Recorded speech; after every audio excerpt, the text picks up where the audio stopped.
Good evening. In accordance with policy, Board Policy 1410, may I have a motion? Oh, I'm sorry, I'm reading the wrong thing. I'm a little rusted. I haven't done this for about 2 years, so y'all gotta forgive me. The board went into executive session to receive legal advice, to discuss the potential lease of property or purchase of real property, to discuss collective negotiations with the Buffalo Teachers Federation, to discuss potential impending litigation against Section 6 and the New York State Public High School Athletic Association. No action was taken. We will begin our meeting. Thank you for coming to our board meeting, January the 18th, 2023. We want to thank the family of West Hurdle for inviting us here. Please rise for the Pledge to Allegiance, and then we will hear our babies. Count of 3, 1, 2, 3. I pledge allegiance to the flag of the United States of America and to the republic for which it stands, one nation, under God, indivisible, with liberty and justice for all.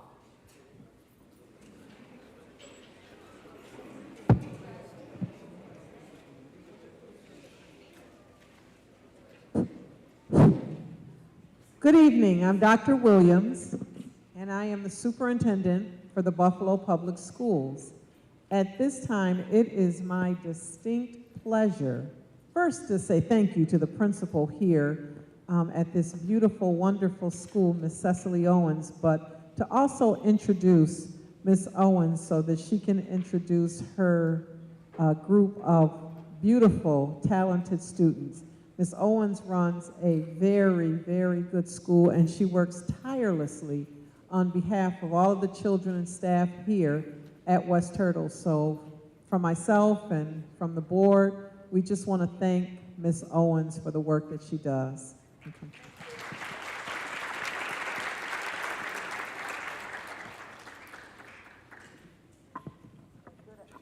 Pass. Hello, good evening, everyone. My name is Cecily Owens. Welcome to West Hurdle Academy, the home of the Owls. We are outstanding, we are worthy, we are leaders, we are smart, and we aim high.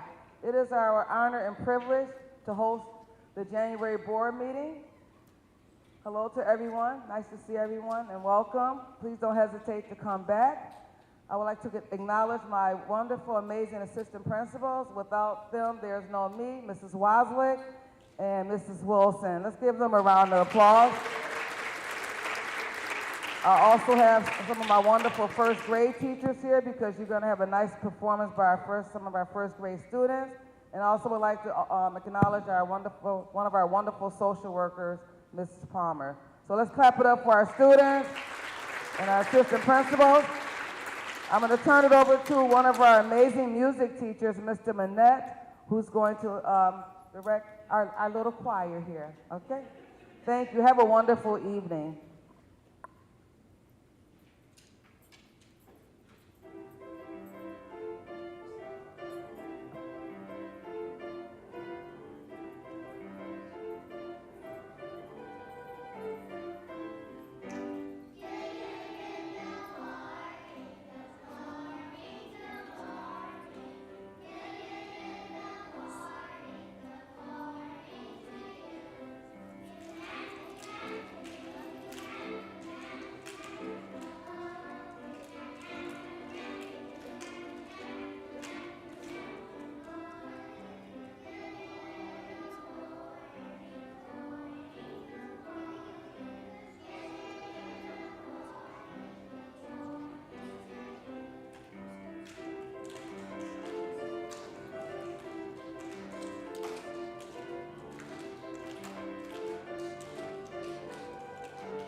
If that did not get everyone in the right spirit, thank you, Mr. Millette.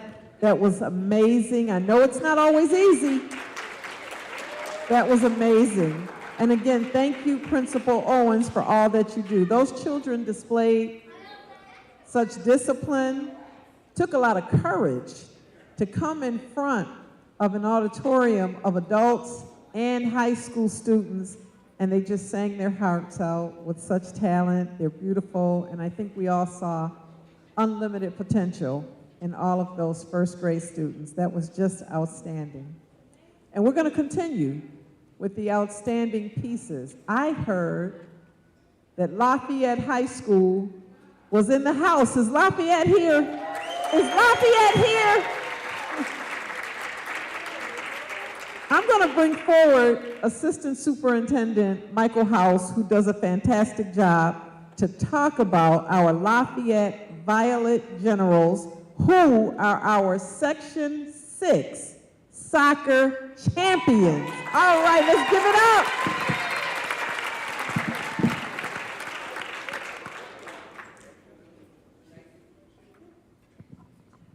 Thank you, Superintendent Williams and our board, for the honor and pleasure to be with you tonight. This evening, yes, we would like to recognize our Section 6 Class B champions. Yes. This season, not only did they win the section, they also took the Division I City Championship. This team, for the 6th consecutive year, has done it year after year. Their overall record was 15-4, and they were the 3rd highest in goals scored this year with 80 goals.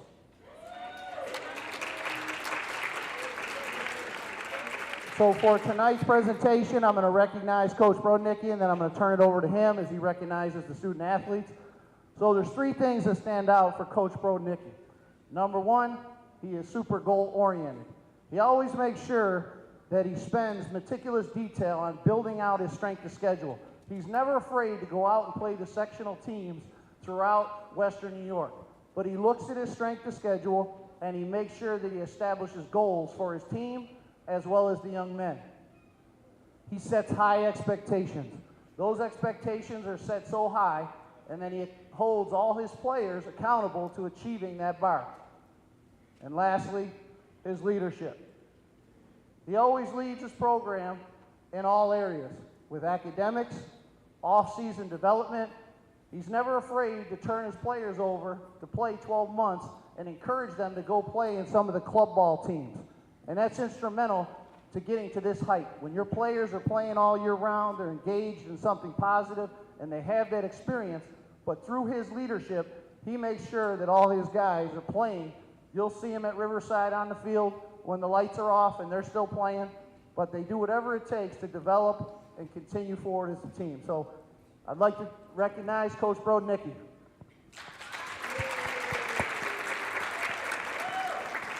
Thank you, Mike. Thank you, board, for having us today. I appreciate it. I'll be totally honest with you. Before the season started this year, I lost 9 players, 9 seniors from last year's team. And we went to the sectional championship that year. So this year going into the season, even my juniors that were coming up, and they were talking to me before the season started, and they said, I don't know, Mr. Brodnicki, I don't think we can do it this year. But I got some new faces, they came in, and the kids that from JV kind of jumped up into those positions, and we built up through the whole year, played hard, and another sectional championship. It's our 3rd one in 6 years, and I'm very proud of this team and proud of what they accomplished. Just a couple student athletes that I like to recognize too.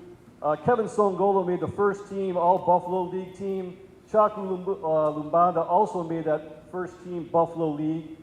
Ayam Alum also made the first team, but was goalie of the year. He had 8 shutouts this year, and that was very impressive for our team. And not to leave anybody out, but our first team All-Western New York player, Tushibi, he scored 37 goals this season. He was 2nd in the whole Western New York, so that's a pretty impressive number, 37 goals. So again, thank you everybody. Thank you for having us, and I appreciate it.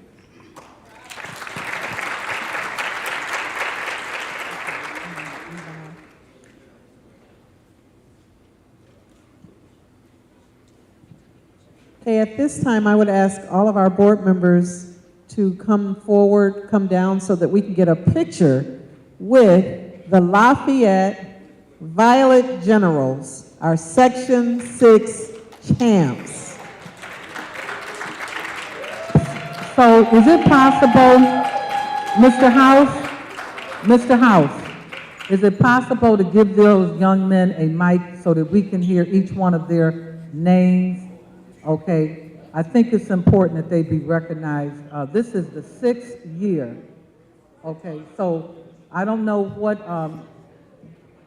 have they received. I don't know what the district has done for them, but we need to, board, take a look at what has been afforded them. And I think 6 years deserves some sort of accommodations of some sort. Do you agree? Agreed. You agree? And if there's anything you want to say to them after we take our picture, let us know. Okay. Sure. And young men, if you could just state your name and the position you play. Amin Coco, defense. Inamul Hassan, left wing. Etienne Abed, right wing. Benjamin Lonja, center mid. Basha Shem, right wing. Asman, defense. My name is Kevin. We're midfield. Sundam John Boy. Ivan, midfield. Douglas, I play 9. Iham Al-Muallim. Ferris, left wing. Ayman, back. Left back. Bango, right back, left back. Chaku, center.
We didn't say it, but we certainly want to acknowledge that Principal Starkey is the principal at Lafayette, and he does a great job, and none of this would be possible also without his support. Board, I'm going to ask you to stay down here. I'm so sorry. We've got some more recognitions, and Stay up there? Okay, okay.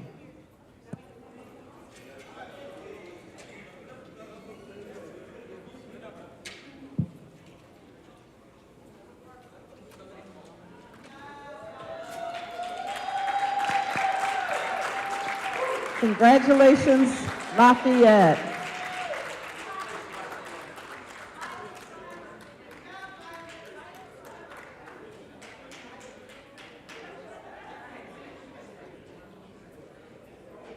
So in December, we went through a storm like I've never seen. You know, we had a storm in November, a winter storm. I'm a native Buffalonian, so I went through the blizzard of '77. But even that felt different than the storm that we just had this past December. It was so fast and so furious. You know, unfortunately, many lives were lost during that storm. And while many of us were able to stay home, whether we had electricity and heat or not, most of us were someplace in our homes safe and sound. There were many people who work for the Buffalo Public Schools who were working tirelessly during that storm. And so we thought that it was worthy of recognizing not only the people who are here to accept the awards tonight, but their entire staffs who did so much above and beyond, who in some cases put their lives on the line, and in other cases saved lives during that storm. So we have some small tokens of appreciation that we want to give to some of our staff, to share with their staffs, to let them know just how much we appreciate and we saw all that you did. So I would first ask for someone from the Department of Finance, Payroll, and Purchase to come up, because during that storm, printing paychecks was very difficult. Come on up, Jim Barnes. This is Jim Barnes, our acting Chief Financial Officer. We wanted to make sure that all of our staff had an opportunity to receive their paychecks. People needed to be paid, and everyone did not have direct deposit, so it became difficult for them to navigate getting down to City Hall. And so we opened up a school, and not only did, you know, some of my executive staff come out, the chief of payroll herself came out also and sat, and we organized and handed out paychecks so that folks could get their paychecks. We know that they needed to get their money. We appreciate all that she did. It was difficult for her to get in the office, get those paychecks printed, get them organized, and then get over to the school and stay and hand those out for several hours. So we really appreciate the work that payroll did. Thank you.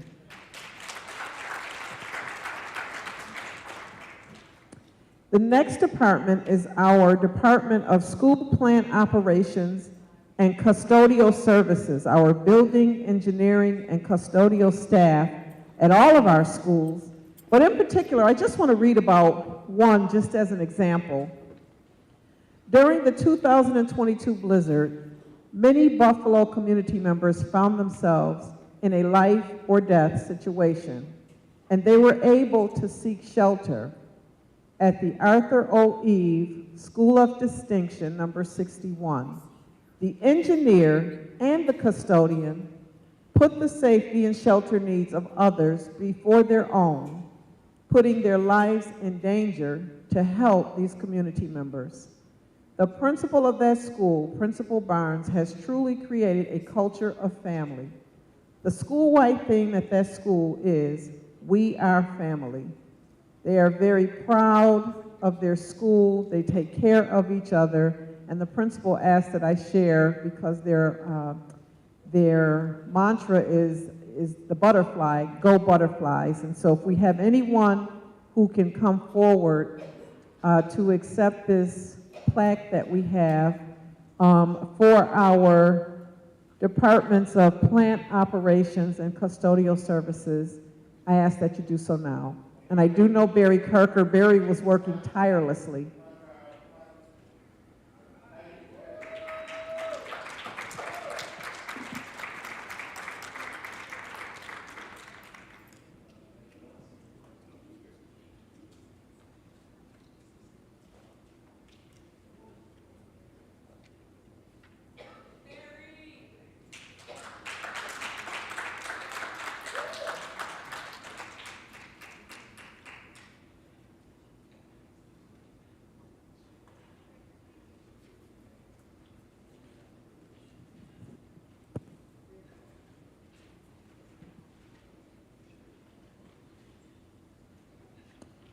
Our next plaque will go to the grounds crew who made sure that we were able to open as many schools as we could.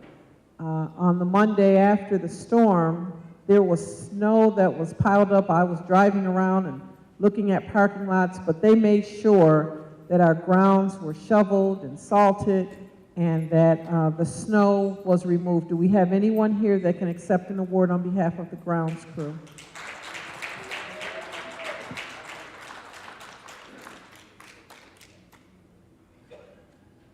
I just want to read what it says: for extraordinary and critical support for the operational viability of the Buffalo Public Schools during and after the historic and catastrophic blizzard of 2022.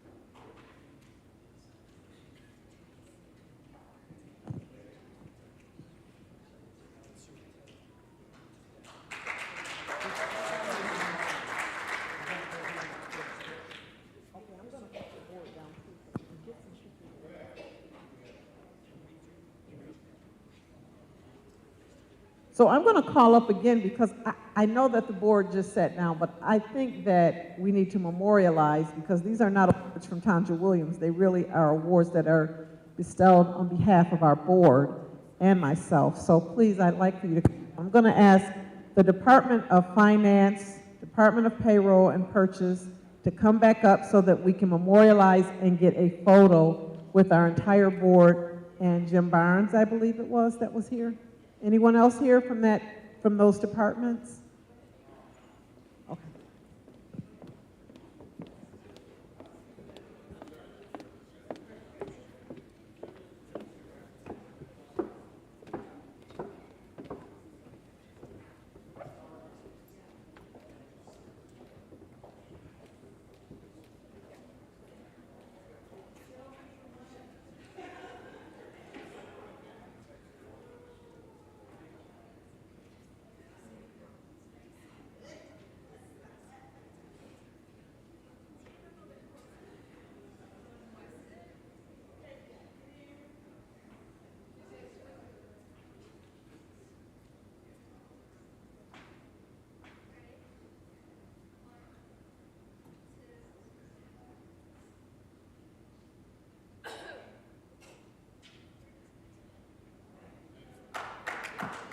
Thank you.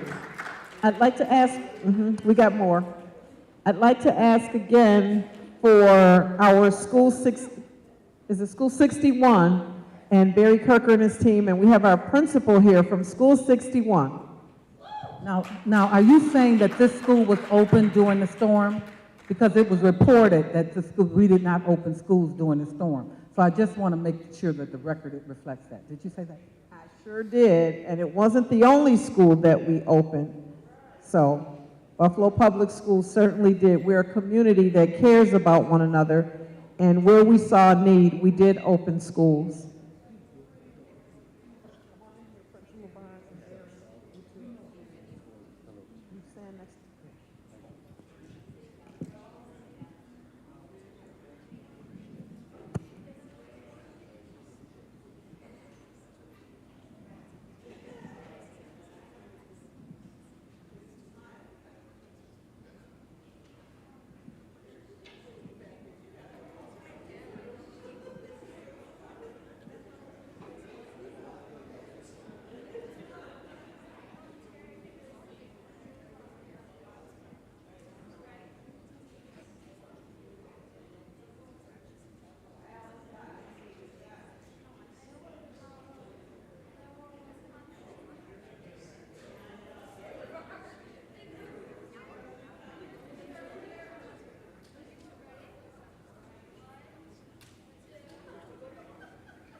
I would, oh, look at this, the grounds crew is already on top of things. Come on up for a picture.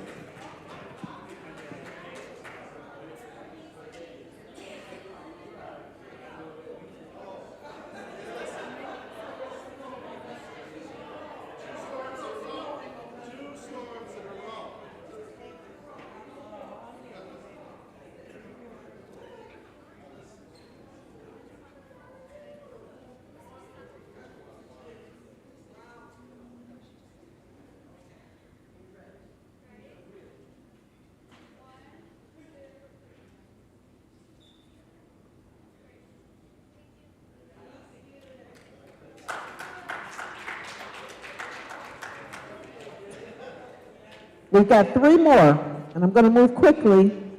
I'd like to ask our skills tradesmen in the Department of Facilities Repairs to come forward, because there were a lot, I'm told there's a lot of equipment that needed to be repaired. So, oh, we got a young lady. Okay, all right, awesome.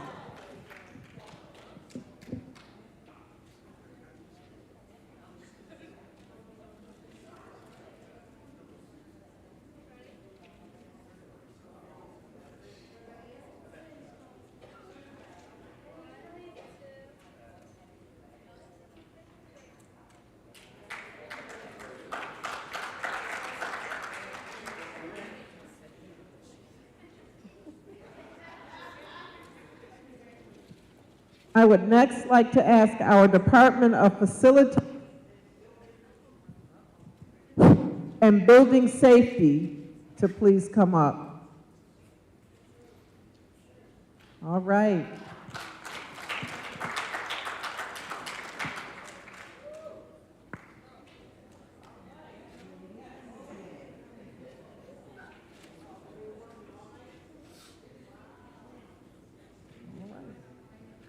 Our chief of facilities said they were working day and night. They worked New Year's Eve.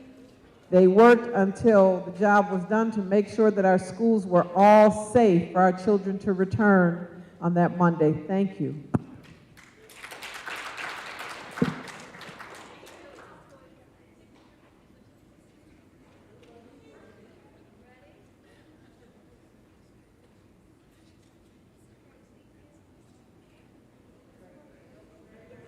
Thank you. And David Hills, don't go anywhere. See, David don't listen. He don't want to. David.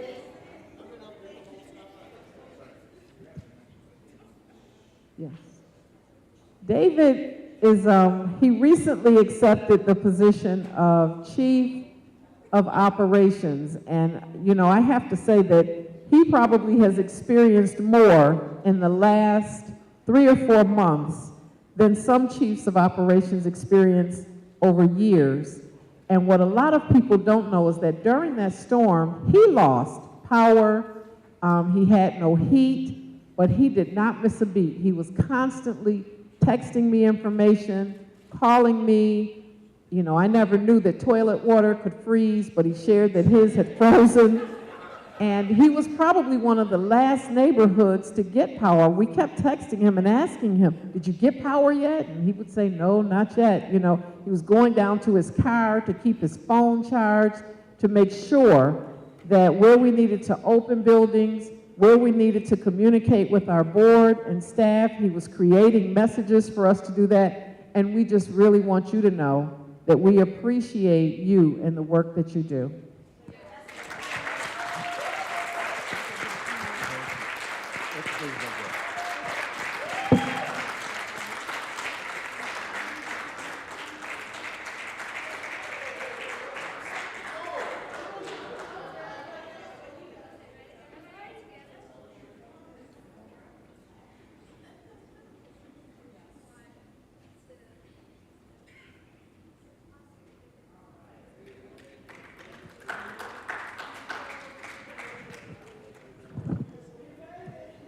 I know that was a little time consuming, but I thought it was important because sometimes folks work so hard behind the scenes and you don't realize all of the work that's gone on behind the scenes. And we just wanted to let everybody know that we really appreciate all of the work that they did. So thank you for indulging and supporting us giving out those recognitions. I'll now do my superintendent's update. It should not take very long, but certainly there are some things that I want to share with the board. Today, I was able to attend my first full Section 6 Executive Committee meeting. It's been a long time coming to get some representation on our Section 6 Executive Council, and we're only just beginning. I'm the first to be appointed, the first that I'm aware of person of color to be appointed, and again, the first, but certainly, I hope, not the last. Not the last. There's a lot of work for us to do with Section 6. Today, we talked a little bit about esports. That's something that seems to be gaining a lot of attention. And so there are some at the state level that are interested in esports falling under Section 6. Certainly, there are students that may not necessarily qualify to play athletic sports, but can participate in esports. And there are certain things like sportsmanship and things like that that you have to play esports just like you would athletic sports. So more to come on that piece. I'm also in the process right now of meeting individually with each of my cabinet members, and we are working on doing mid-year performance reviews. And so we're looking at their goals and how they relate to my goals that the board approved and how my goals relate to the strategic plan's goals. So it's all in alignment, and I'm meeting individually right now. I'll be sharing with each member some actionable feedback, and I'll be sharing it with the board so that in June, when we do our final evaluation for the year, they'll be aware of exactly where we are and what we've been working on. Now, every time that I give a report, this is one of my goals for the new year, I will align it to our strategic plan, which really outlines 5 goals by 2025 that we will achieve. So the first goal talks about increasing opportunities. And so what I want to share with the board, I'm really excited about this, the governor increased the budget for pre-K allocations for K-12 public schools in New York State. The Buffalo Public Schools is receiving the bulk of the money, in fact, the most of the money. $2.5 million is the largest award that she has given. We're really excited for this opportunity, and we know that this will only support us being able to enhance the quality of our pre-K programming. So it won't include those students who are in 3Y. It's specifically designed for students who are 4 years old, but this is really exciting for the Buffalo Public Schools, and it certainly will help to increase opportunities, which is aligned to goal number 1.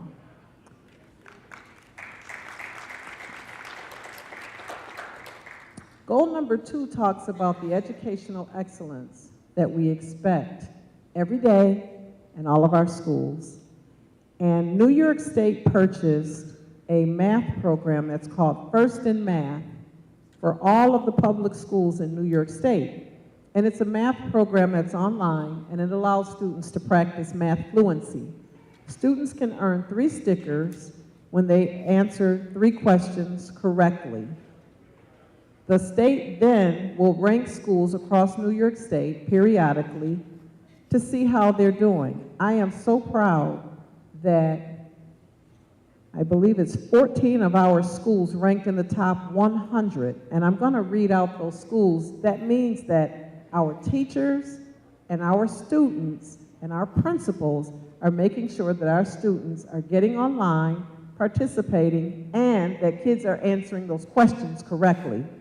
Southside Elementary School, West Hurdle Academy School, Discovery School, Grabiars, Frederick Law Olmsted School number 64, Harriet Ross Tubman, School number 31, the Frank A. Sedita School, Duville Porter, School 81, the International School number 45, Roosevelt Early Childhood Center, the Dr. George E. Blackman School number 54, which is another early childhood school, and Stanley Mikowski School.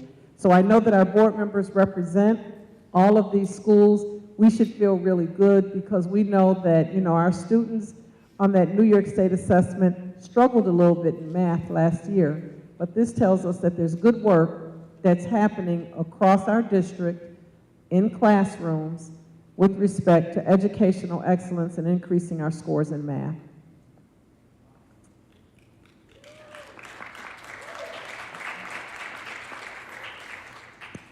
Goal 3 speaks to prioritizing safety, security, and wellness. And we hired a chief of security, Barbara Lark, and I spoke with her today to find out what's the pulse on security in our district and within her division. What are her expectations? And I'm just going to share what she shared with me because it's outstanding. She's only been with us for a few months. We've already implemented our Evolve scanners at IPREP and I believe McKinley. We did that today.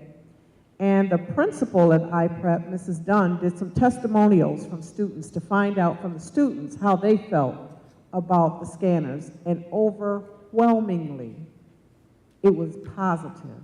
No negative comments at all. They feel safer, it is organized, and I'm just as pleased as I could be. We went live at McKinley this morning. I'm told that it went very, very well. In addition, she shared that we have right now 150 new wands, wanding mats, so that we're able to accurately detect the right signals, and there are holsters for the wands. These items have already been distributed to all of our security officers. Right now, we're waiting for our portal radios and repeaters that strengthen the radio signals in schools. I'm sure that she could give you a much more in-depth explanation of those items, but those will be in, they're anticipated to be in February. Our next school that will be getting the Evolve scanner going live will be Hutch Tech, and they are scheduled for January 30th. Next week, we know in our high schools it's Regents Week, so we held off next week going live because we really want our students to be able to experience going through the scanner so that we can make sure that everything is working the way that it should. Now, with respect to hiring, she's been working very closely with our Human Resource Department, our Chief of Human Resources, Tammy Holly McGee. We've been steadily hiring. I believe we've been interviewing security officers every Thursday. And I'm told that last Thursday, there were 6 candidates that were identified. We have another 3 that are in the pipeline. That's 9. Right now, we do have some security officers that are clustered to work with our elementary schools. So we're going to be looking to increase some of the elementary schools having more security in their schools. And I'm told that there was a posting from civil service that went up today for the security officer exam. So good things are happening with respect to safety, security, and wellness. We want our staff to feel safe in our schools, our children, our partners, and we want our parents, as they send their children to our schools and caregivers, to know that we're taking safety very, very seriously. Goal 4 talks about amplifying voice and cultivating trust. This coming Saturday, in 2 days, I'll be participating in a student circle group with a number of students that are, I believe, student community health workers under the leadership of Jessica Bauer Walker. And I will be hearing from them what some of their concerns are and engaging in a restorative discussion. We want to amplify the voice of our students. I committed to that, and I intend to stand by that commitment. So this will be the first meeting for many to come, I'm sure, where I'll be engaging in a student circle with a group of young people, young leaders. And our final goal, goal 5, speaks to activating new partnerships. And I'm told that last night, under the leadership of Dr. Ramona Reynolds, that we had an outstanding informational session over at East High School on the RFPQ process and opportunities for folks to become vendors in our district. I saw the photo, and it looked very diverse and very well attended. So again, I think, you know, as the superintendent, it is my mission to continually keep these goals in front of you and align the work that we're doing to the goals so that you know that we are working very hard to meet those goals. And that's my report.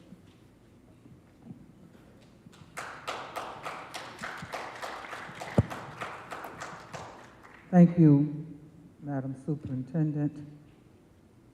We have approached our part of our agenda where we entertain comments from our speakers. At this time, the board welcomes speakers who have signed up to speak at tonight's meeting. Please be reminded that all speakers' remarks must be limited to 3 minutes or less. We ask that the speakers be mindful that this is a business meeting open to the public and televised locally. Attendees and viewers include persons from throughout Western New York, including children. The board asks that speakers conduct themselves professionally and that their comments remain civil and courteous, bearing in mind that they will be heard by people of all ages. This is an opportunity for Buffalo's residents to address the Buffalo Board of Education about issues that serve the public interest and district mission. And the board asks that speakers demonstrate appropriate decorum. Our first speaker this evening is Camille Fields, parent.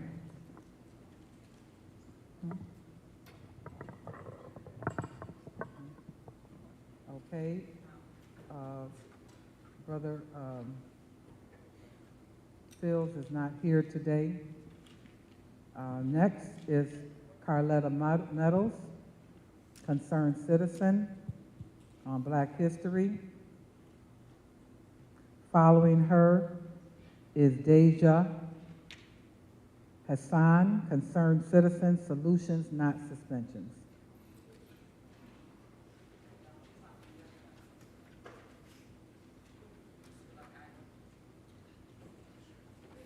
Board, Madam President, I know you have said my name enough We times. can't hear you. Please talk in the mic. I said, good evening, Board, and I said, and Madam President, I know you have heard me fuss enough times that you should have my name right by now.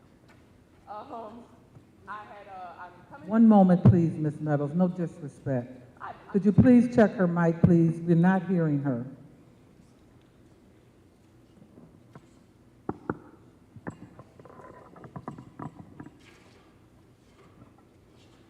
Can you hear me now?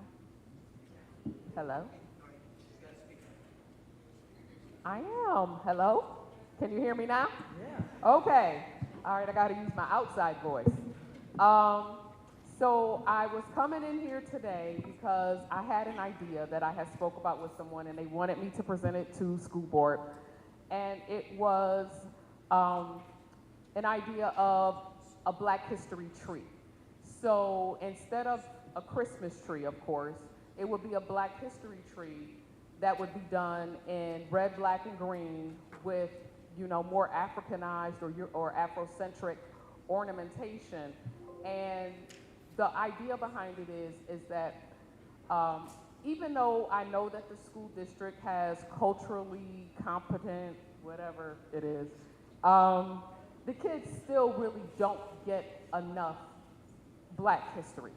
So my thought was that each month over the course of this year, the schools would put on within their schools intra competition for Black History Month. And it's not, and it's to go beyond the usual Martin Luther King, Malcolm X, Josephine Baker, the Tuskegee Airmen. It's to really delve into Black history. And for those kids to put on projects, and the best project for each grade level then gets displayed around the tree.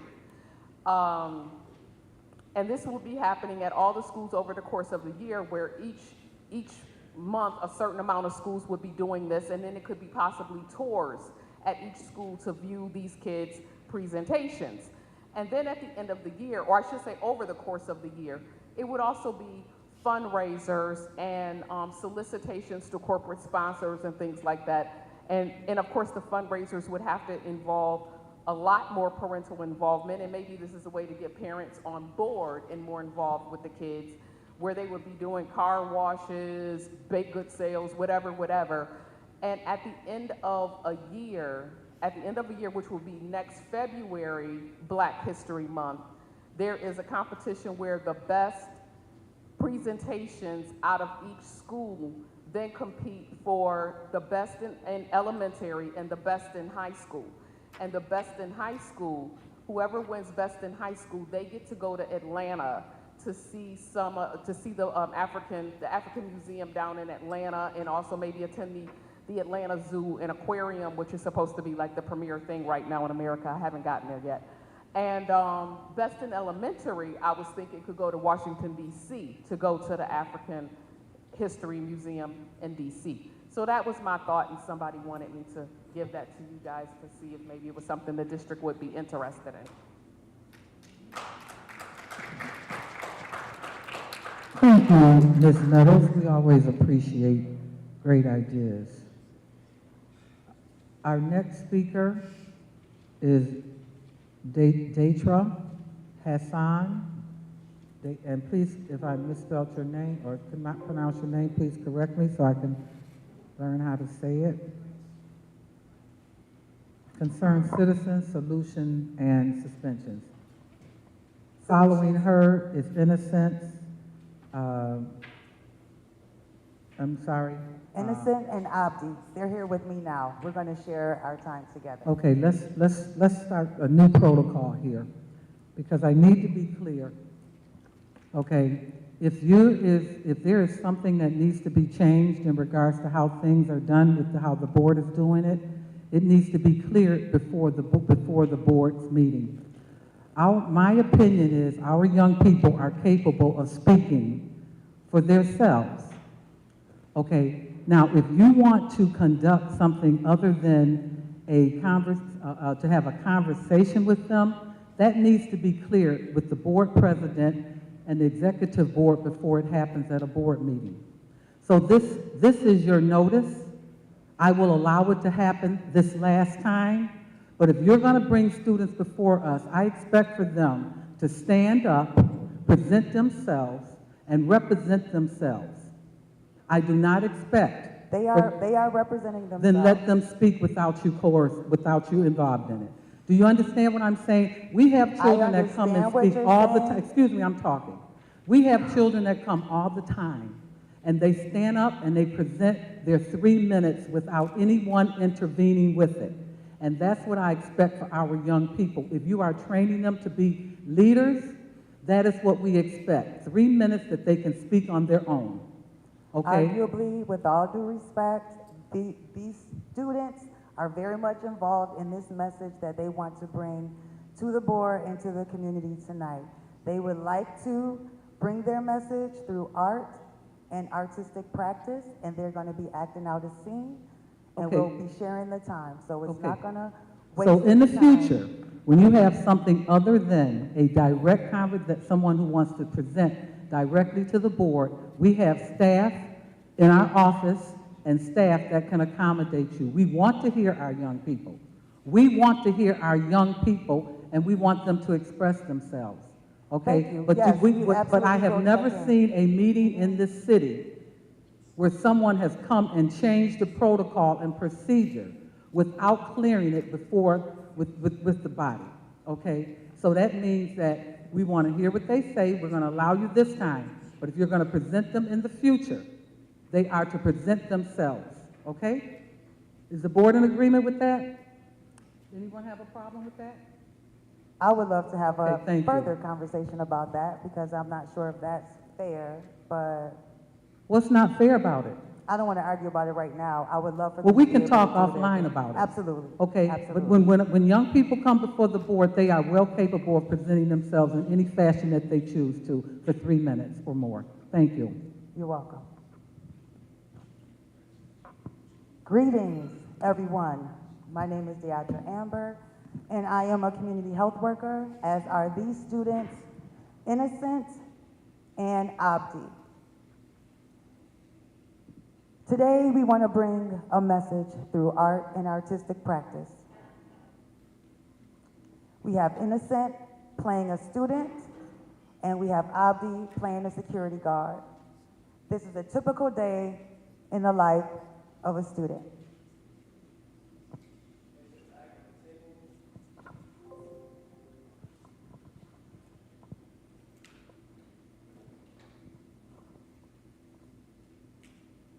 Why are you going through my book bag like that where everybody could see everything?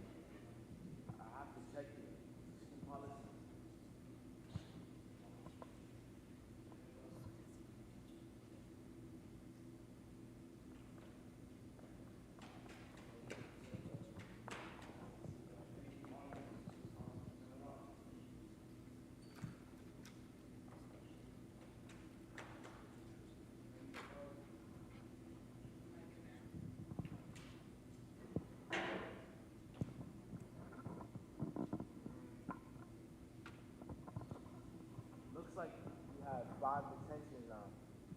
Can you explain why you've been coming late? My bus been coming late. My bus been coming late. That's not my problem. So who can I talk to? Who can I talk to? That's not my problem. Here's your late pass. Go to the office. You are now suspended. They will call your parents. Don't be late. And scene. Thank you, and thank you for watching. Many of our students report having experiences like this in school on a regular basis. Is this the way that we want our students to come into our educational institutions? We invite you to consider. Thank you.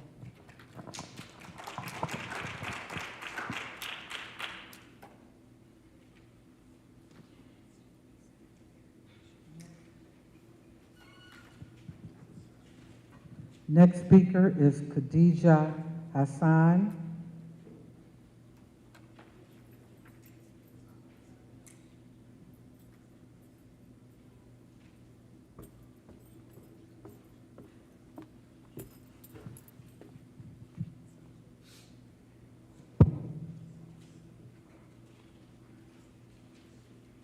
Are the additional students listed? Is this Segram, Yaha, Karai? Good evening. My name is Khadija Hussein. I am a community health worker. SRD students are with me tonight. As we prepared for this board meeting, our students have requested us if they can do something different this board meeting instead of doing one-on-one like the usual. So our students have said that they would like to express how they would like to send a message out in a different through art. And that's why we're here today doing it through a role play. In this scene, Yaya plays a student who is getting bullied by another student at the bus stop, which is Karaya. I will be playing another student at the bus stop. When Yaya gets off the bus, he is greeted by security, played by Sangam. And scene.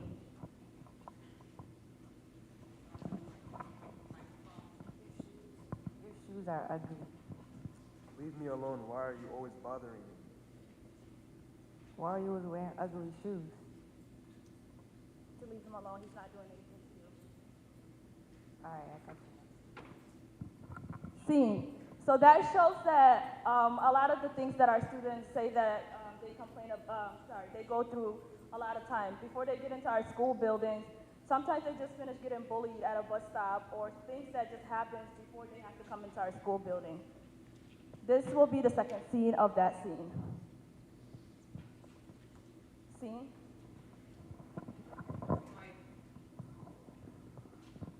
Hey, good morning.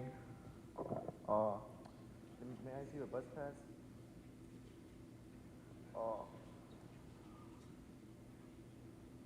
Yeah, you came late.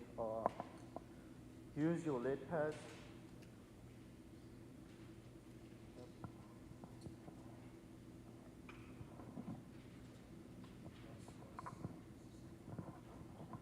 Hey, yeah, how you like our new security system? Yeah. Yep. How you doing today, Yaya? Are you sure you don't seem okay?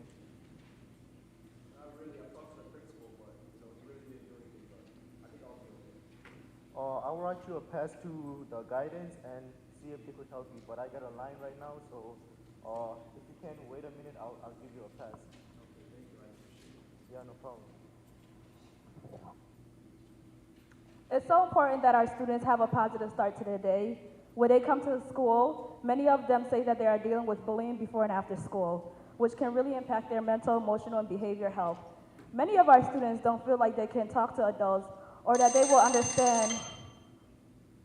Okay, I have another student up, so that will be the time we'll use to keep going.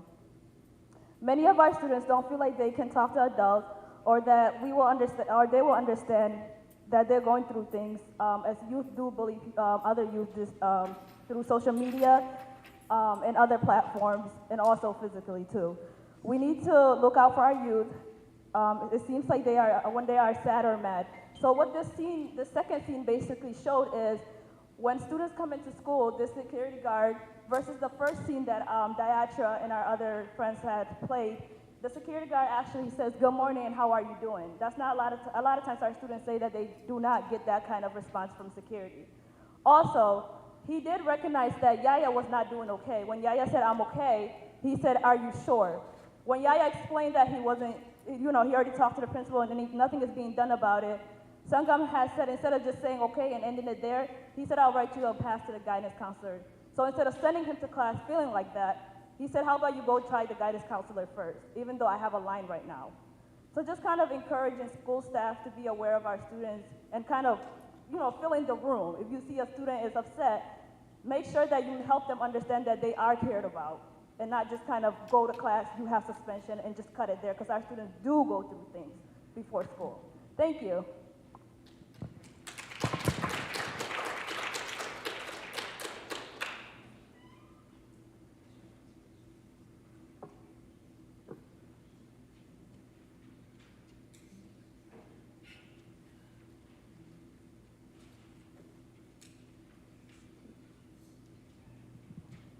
Our next speakers are Jessica Bauer Walker, Ralam Kashida, Kyla Tresu. Thank you, President Kottman. I'm going to have our students introduce themselves with a correct pronunciation of their names. I'm Kylie Tresu. I'm Rahama Kashindi. Okay, so again, just want everybody for the record to know that our students actually signed up on the speakers list. And again, we're working with a creative format to help amplify student voice, but they all signed up on the speakers list themselves, and they actually wrote these scenes. So we're here just supporting them as adults, but this is very much directed by the students. This is a format that they requested, and these scenarios are actually ones that they developed themselves. So we're just here as adult supporters. Okay, in this scene, why don't you come stand over here, make sure we talk. Okay. In this scene,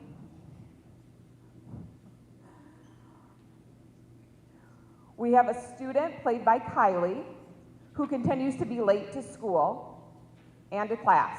Her teacher is played by Rahema, and she is getting frustrated and sends her down to the office where she has an interaction with the school clerk, who's played by me.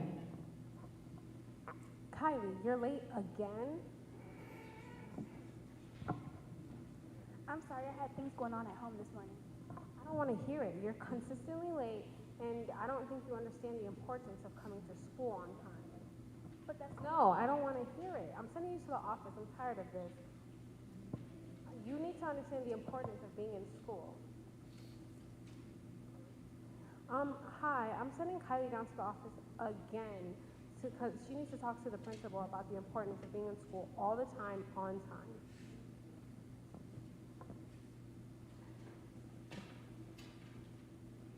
Kylie, what are you doing back down here again? She sent me back down here because I came to her class late. Miss Rahema, right? Yeah. You know she's strict. Yeah. Okay, so what did you tell her why you're late? I had to help my siblings get ready for school. Oh, she's not gonna take that as an excuse. You have to stop being late. I had things to do this morning. I can't help that I'm late. Their bus came late. My bus came late. You seem like you have a little bit of an attitude. Now you're gonna have to talk to Principal Jones, and she's not gonna be happy about this either. So what I want you to do is come sit down over here, and I don't want to see you on your phone. I'm gonna call Principal Jones. She'll be out in 5 minutes. So do your work and be quiet so that you don't get in more trouble than you're already in. Okay, and scene. So now we're going to reenact this scene in a way where we hope that this can happen in a more positive and trauma-informed way. So we're going to go back to the end of the interaction where Ms. Rahema calls the school clerk. I'm calling the office. I'm tired. Hello, I'm sending Kylie down to the office again to make sure that she can understand the importance and talk to the principal and understand the importance of being to school on time, all the time. Kylie, what are you doing down here again? She sent me back down here because I came to school late again. Please restart the clock. We'll go on to our next 3 minutes. Okay, does she know what's going on with you? You know she's a pretty strict teacher. I try to tell her, but she just interrupts me and just doesn't listen. Okay, well, she told me that she wanted you to talk to Principal Jones, which I'm not sure if that's going to go well for you. Have you told the counselor what's going on at school? No, I haven't. All right, I'm going to do you a favor here. I'm going to see if I can call down to the counselor, and you can tell her what's going on, and then maybe she can either help with the situation and talk to principal herself or together with you. But it seems like you need to talk to SST and not the principal. Would you like to do that? Yeah. Okay. Did you eat breakfast this morning? No. All right. I have a box over there of a kit for kids that came in late, so why don't you help yourself to some breakfast and settle down. I'm going to go call SST and see if they can come down here to talk to you, okay? Okay, thank you. Okay, no problem. All right, and scene. So many students are coming into school with issues that staff don't know about. We feel often misunderstood and have a hard time explaining what's going on. One person being mean or nice can make or break our day. Students need support and understanding, and for someone to ask them what's going on, not detention and suspension. When they are late or not coming to class, I feel like it's really hard to go to school when the environment you're walking into is hostile and tense. Like, if you consider it for yourself, would you want to go to a school where you're constantly being targeted and everybody's upset at you? Thank you, Kylie and Rahema. Great job. All right.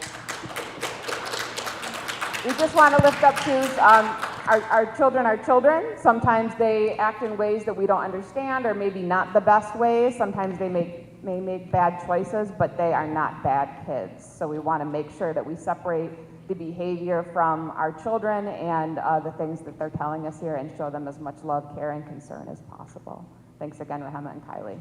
And thank you for listening.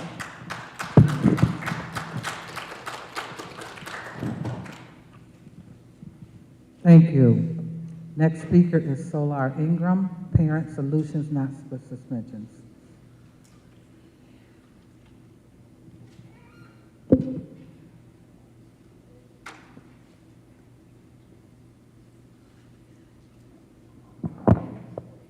I guess I'm going to close out this, but before I even speak, do I have permission to speak?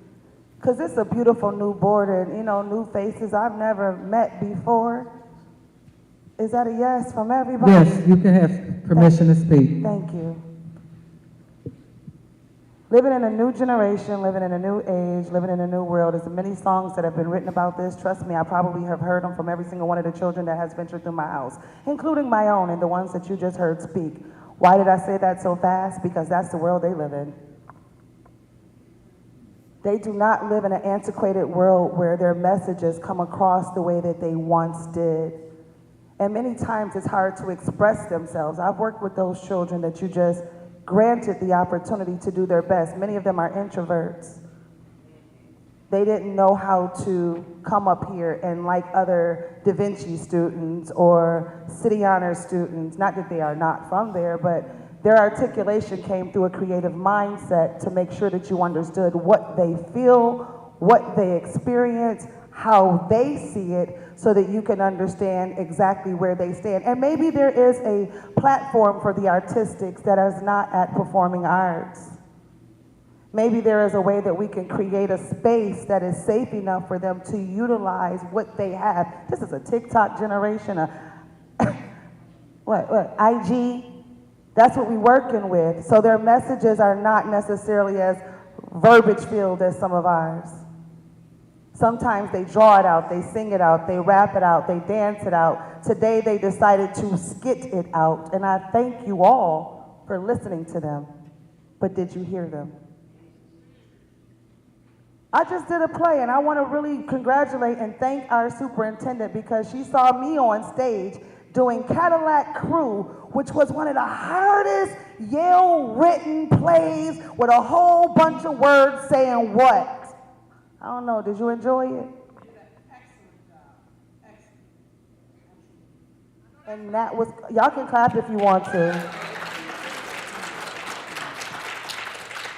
That was my way of learning how to say coalition and unity in my community, and I did not always know how to do it through standing here. So I thank you for giving them a training ground to utilize what they have best, their creative minds. Maybe next time they'll do it better. And matter of fact, nope, I'm gonna make an announcement today and I'm gonna leave it alone and I'm gonna drop the mic and go on. My children will be performing at Juneteenth. This year's Juneteenth will be dedicated for our young people. This will be the last time that they stand here and don't have somewhere to go. So sis, you wanna have a go-to and go-to 365. Black history is not enough. But yet when we think about that they're entrepreneurs, they are writers, they are creative, they are entertainers, we have a platform for them and it will be happening this year. So now I challenge the school board and all the educators. What you got in on this? You got some money? You got some time? You got something in on their vending booths because they're going to need you. So that will be happening. I thank you so much for giving them this opportunity again. Thank you and have a blessed day. Thank you, Ms. Ingram. Our final speaker, public speaker tonight is Ed Spadell.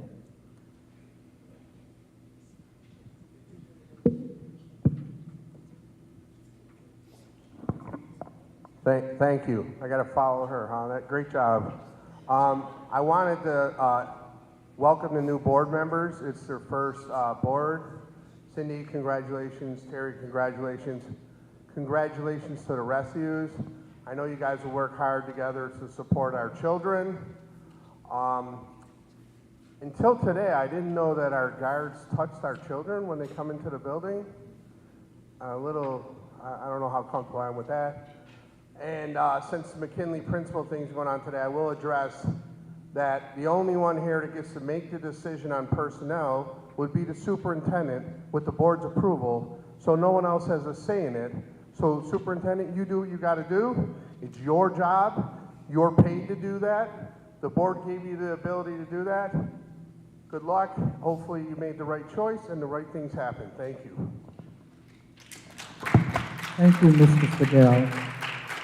We have the pleasure here today with the president of the Buffalo Teachers Federation, Mr. Phil Rumore, has come to address the board and has specifically asked to be the last speaker so that he can hear all the other speakers before he speaks. Thank you. Mr. Rumore, you have the floor.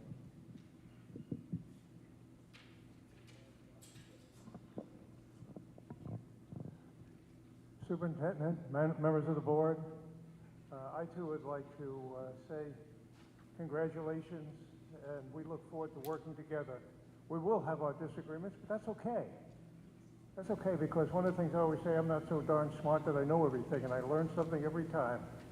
But anyway, I'd like to bring your attention to, I think you've gotten it already, a letter from the teachers of McKinley High School.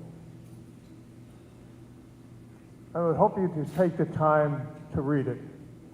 The delegate chair is here.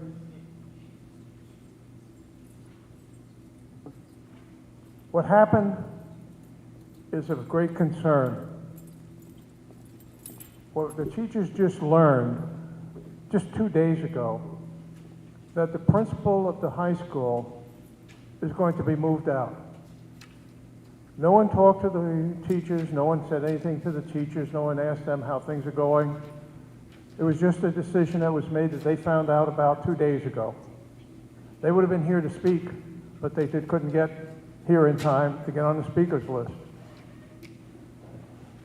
The problem is that, as you can see, this letter was signed by almost, I think, all of the elected officials, elected teachers at the school. There was a poll taken. It was done within 2 days. The bottom line is this, superintendent, members of the board. Most of the teachers that I've talked to think that the principal is really trying to do something and working with them to make the school safe and to make it so that it is a great school. We all have our detractors. There will be some people that will complain. But the teachers have told me that I've talked to them in person. And there have been some teachers that have disagreed with the principal. And that's okay. But I think the major concern here is that the teachers weren't even any part of this decision. They're the people on the front line. They're the people that know what's going on in that school. Yes, can it be changes? Yes. What they want is they want to be feeling like they're being talked to.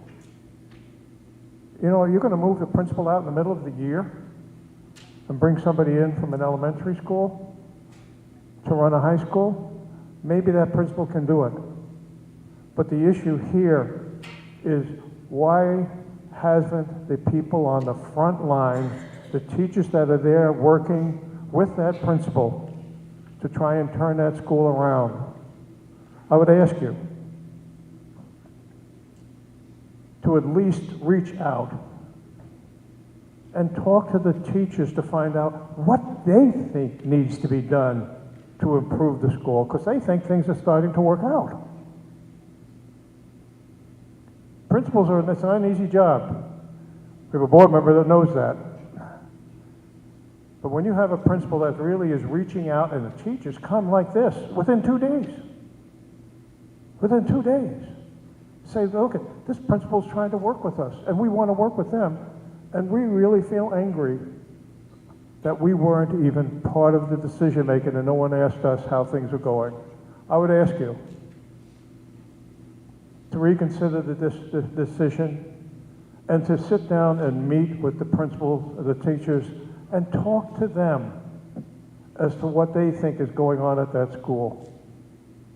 This letter says it, so I would urge you, in a spirit of working together, to try and solve the problems. And let's face it, folks, the only way we're going to do that is by working together.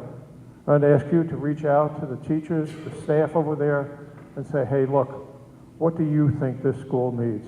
So I thank you, and I really look forward to working together with you, because, you know something, there's nothing we can't do if we do work together and continue to do that. And especially, Superintendent, I'd like to thank you for your openness to try and work together with everybody. And thank you again, Board, for hearing from me, and we look forward to continuing to work with you, and hopefully you will reach out to the teachers over there who are on the front lines, who really know what has to be done. Thank you again. Thank you, Mr. Rootmore. Madam Superintendent, do you have a response to our speakers this evening? Thank you, President Cotman. Yes, I do. For Ms. Meadows, thank you so much. I think sometimes we do get some very great, innovative ideas that come outside of the box. And so I'd like to ask if Dr. Morrell would reach out to you and just explore a little bit more what it is you're interested in doing. It sounds interesting and it sounds innovative, and we're always looking for meaningful ways to engage our students. So I'd like to ask if Dr. Morrell would please reach out to you sometime in the very near future so that we can explore what it is you've suggested a little more. Ms. Hassan and Innocent and I don't want to mispronounce any of the children's names, but I couldn't hear a lot of what the skit was about, but it appeared that, you know, it was dealing with security and how children, or, you know, how these young people felt that they were treated when they came into school late. You know, I wish that we were in a time where we did not have to have wands and we did not have to have scanners. But on the same day that we implemented our first scanner at International Prep, a first grade student, according to the news and the police, intentionally shot a teacher. The only intent that we have in having scanners and wands is keeping everybody safe in the school. And we want to do it in a way that is respectful. That is my expectation. That the social emotional piece is also there. And so when we had testimonials from iPrep, we didn't cherry pick students and ask certain students that we thought we would get the response that would encourage us to continue with the scanners. Students randomly were selected. And overwhelmingly, the students understood that we're in a time where we have to ensure safety. And I've been very clear from the day I was appointed as an interim superintendent that it is my intention to reassure our parents and our staff and our children that we will do everything that we can in a way that is as least hardened as possible to keep them safe. So I apologize that I could not hear a lot of the dialogue. I'd be interested to hear a little bit more about the dialogue, and if there's a feeling that it is not happening, that they're being wanded in a way where their social, emotional opportunities are maintained, then I need to hear about that. But unfortunately, we do have a wanding process when students come into our school buildings, when partners come into our school buildings. The next group, I believe, came up with Ms. Hussein. And again, I could not hear a lot, but it appeared that it was a bus stop issue and some bullying that was happening prior to school. And, you know, certainly 31,000 children, 31,000 children. Are there times where bullying happens? Yes. Do I want it to ever happen? I do not.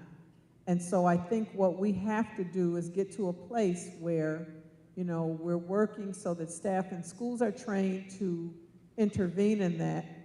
And we're working with children so that when they're in unstructured, unsupervised places like bus stops and like navigating their ways to school, that those kinds of things aren't happening.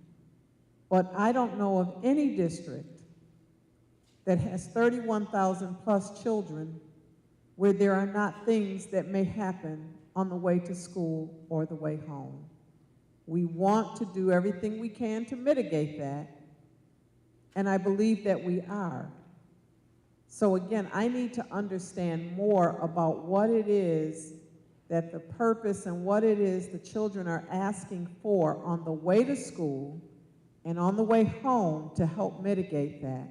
I'm coming to something on Saturday to hear from the children.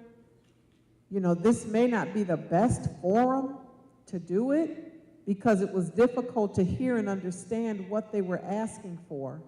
So perhaps when I come on Saturday, I'll be able to get a more clear understanding of some of the lived experiences that our children are having, and we can sit down together and see how we can remedy some of that. The final, and it was somewhat, the same with the final group of students. I'm just looking forward to hearing from the children and what it is. I'm very serious about goal number 4 and us activating student voice. I think I have been out in the community more than any superintendent I can ever remember, and I'm hearing from students. So it's not that my ears are shut, but I need to understand, and I just think that there may be a better venue, but I think, are there ways for all of us to improve? Yes. There are ways for staff to improve, the superintendent to improve, parent groups to improve, everybody, yes. But I think we've got to work together. We've got to work together on how we want to see that happen. And I agree, I could not agree more, that there are no bad children. I agree with that. I believe I've said that publicly, on record. I'm very, very aware that we have to separate behaviors from the children. I'm a trained, licensed, certified counselor. I understand that completely. We've got people on this board who are psychologists who also understand that. So I just want to meet and hear and understand what it is, the purpose for tonight, what we were trying to convey to the board and to the public, the lived experiences of the students who were here tonight are experiencing, and how we can somehow or another work together. You've got my ear. You've got my ear. So I just want to work together and see how we can, again, all work together. I'm very committed to doing that.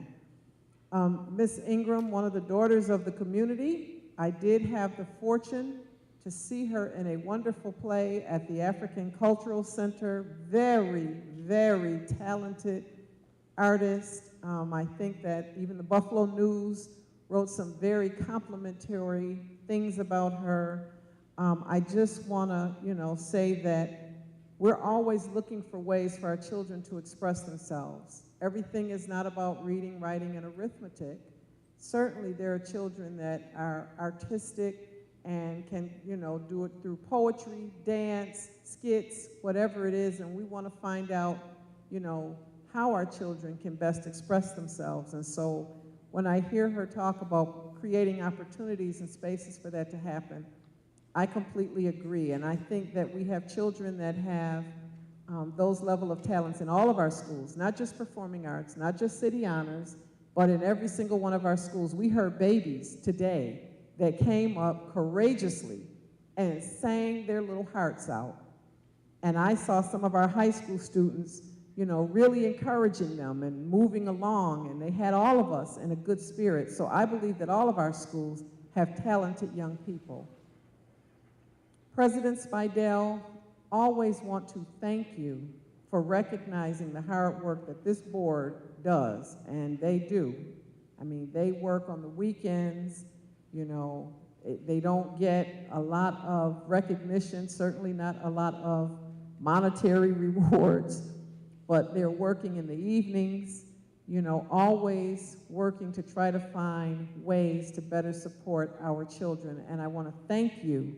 I want to thank you for recognizing that, and for recognizing that there are times in leadership that hard decisions have to be made.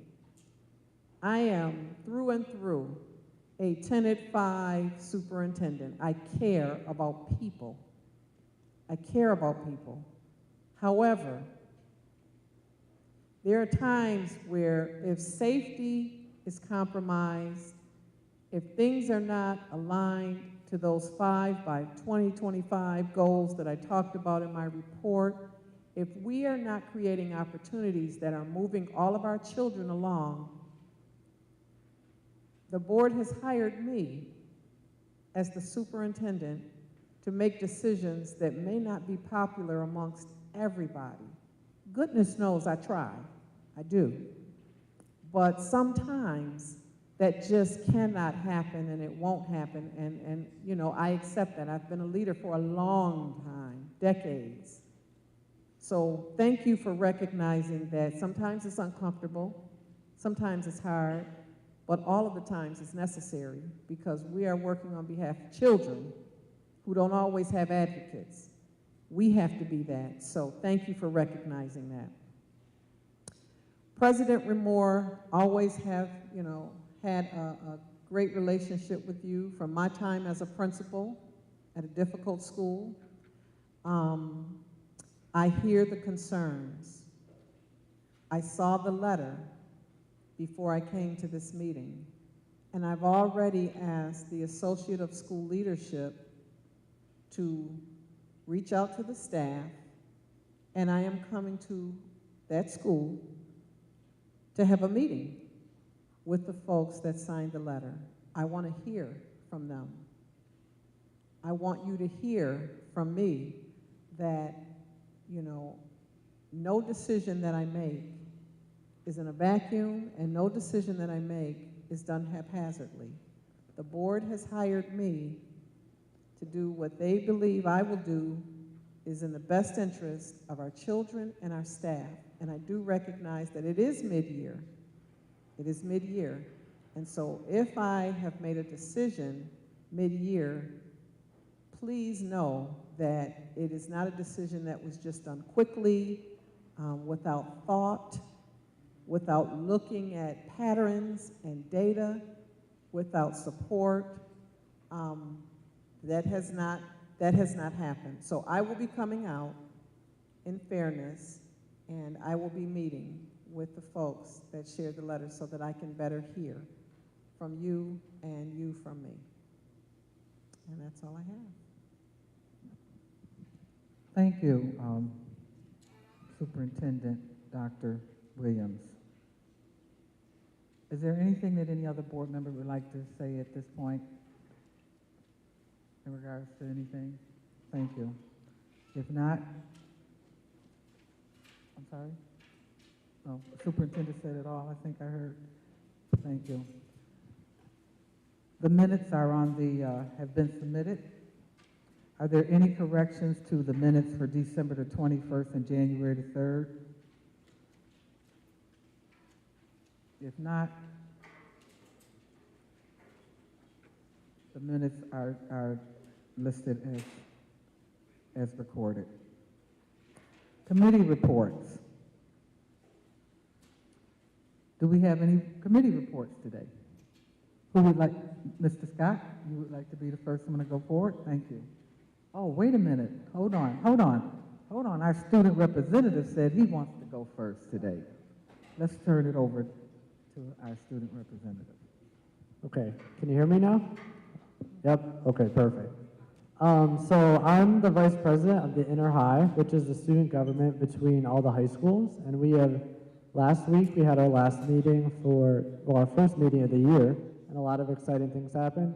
We're trying to get as much participation within the schools, within our members. They all join, and we're trying to get as many people to join in on the conversations happening here with the students.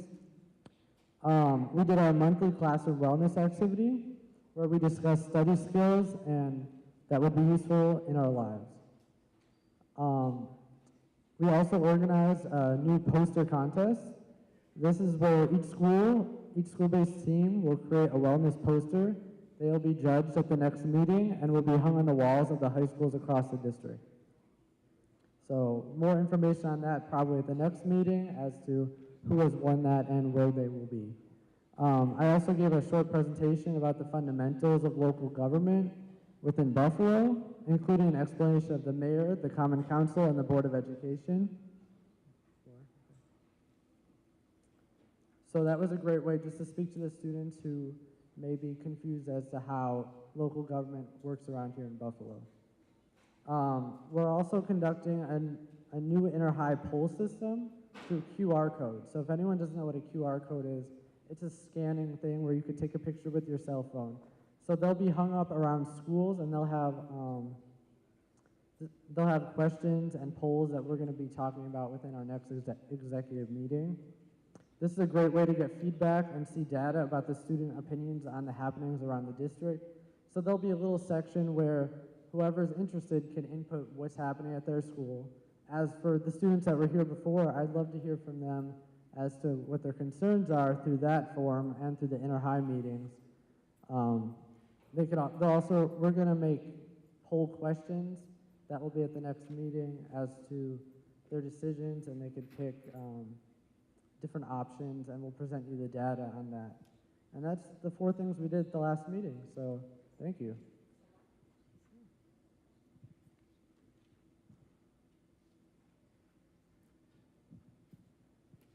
So if there's anything that you need or any help in moving that forward, let us know.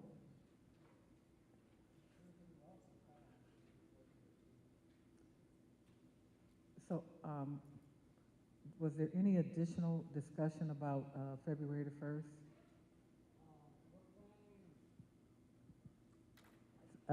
We're talking about the International Day of Hijab, which is February 1st.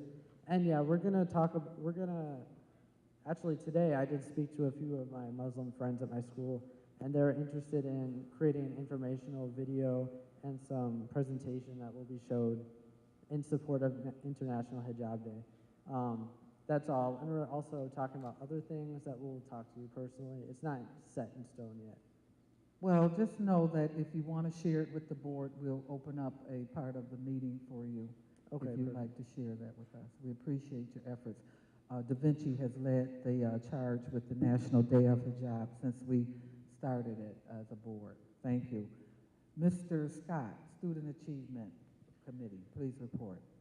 Thank you, President Belton-Cotman. Last Wednesday, the Student Achievement Committee had a work session, and we had a presentation from Mr. Robert Harris and Ms. Johanna Kaplan from Say Yes on work-based learning opportunities, CTE internships, and the new Say Yes apprenticeship program. The presentation falls in line with 2 of the superintendent and district goals, closing the gap, the achievement gaps that exist, and providing more equitable student outcomes and activating partnerships that will expand beyond the learning in the classroom. Mr. Harris shared that in conjunction with the Mayor's Summer Youth Internship Program, we are offering 325 to 350 slots for students in internships. There are 200 partners working with our students, 350 to 400 internal or private internships, and 50 more are expected to be added this school year. 100% of the CTE students are working with our partners in some work-based learning capacity, and we're partnering with the Youth Employment Coalition and Say Yes to increase internship and apprenticeship opportunities through their workforce development initiatives. From Ms. Kaplan's presentation in regards to the Say Yes apprenticeship program that just started this year, they received over 1,300 applications from 200 plus students, hired 25 apprentices that are employed at 6 employers, and looking ahead, they're hoping to have, at completion, apprentices will have a $45,000 full-time job offer, certificate or 2-year degree, or for some, a Department of Labor certified registration. And they're looking for next year for the cohort 2 to recruit and hire 50 apprentices. So it was a very impressive presentation, highlighting the variety of opportunities that our students have in CTE, work-based opportunities beyond just the learning in the classroom. And I mentioned this in the work session that State Ed just completed a study, a task force completed a study on graduation expectations, and they're really seriously looking into multiple pathways for our students to graduate. I personally am a strong proponent of having multiple pathways for our students to graduate. Our students have unique skills. We have many unique, innovative programs in Buffalo Public Schools, and I think we need to tap into those interests, those unique abilities that our students have. And just one last point, I think it was Board Member Hurd mentioned that we track graduation rate and students enrolling in college, and he suggested that we begin tracking students that leave high school and become employed in a particular career. And I think that's a wonderful idea and something that we need to highlight and lift up in the future. Just personally, I continued my visits of Saturday academies, and my last visit was at Duville Porter School number 3. Experienced again a very positive activities that were provided to many of our families and students and community members.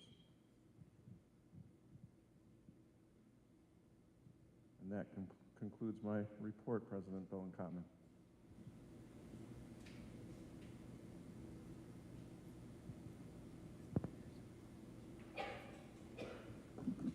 Thank you, Mr. Scott. Next, we have Finance and Ops with Board Member Paulette Woods.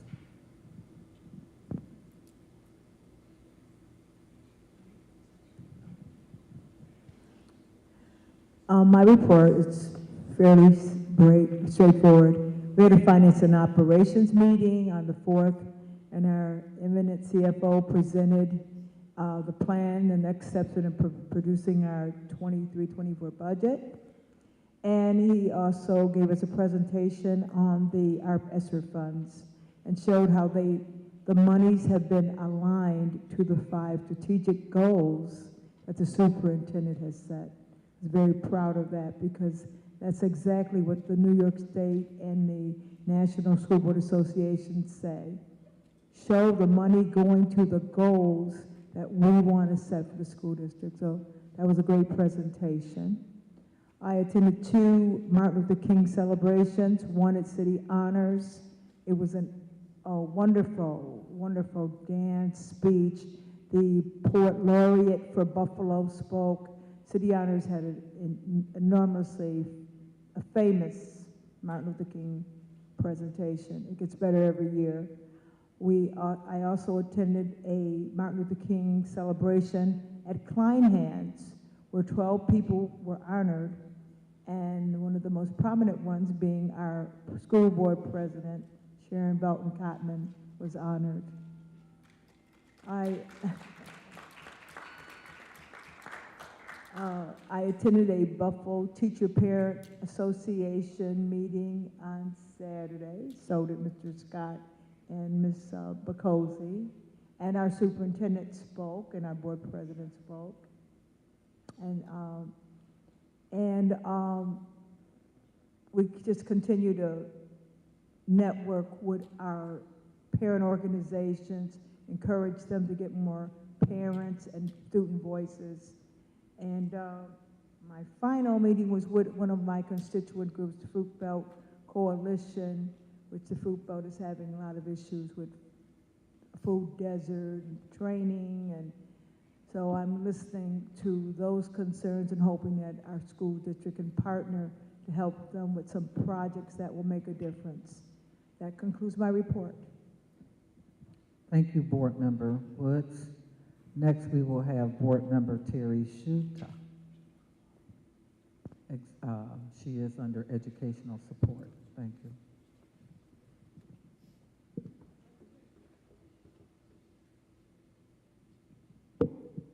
Thank you. I was eager to take the role as student support chairman on the committee, and I want to thank Dr. Williams for setting up the first meeting with the parent engagement, parent and family engagement team, where they were overviewing the great work they're doing with training and with the community schools. And I would say that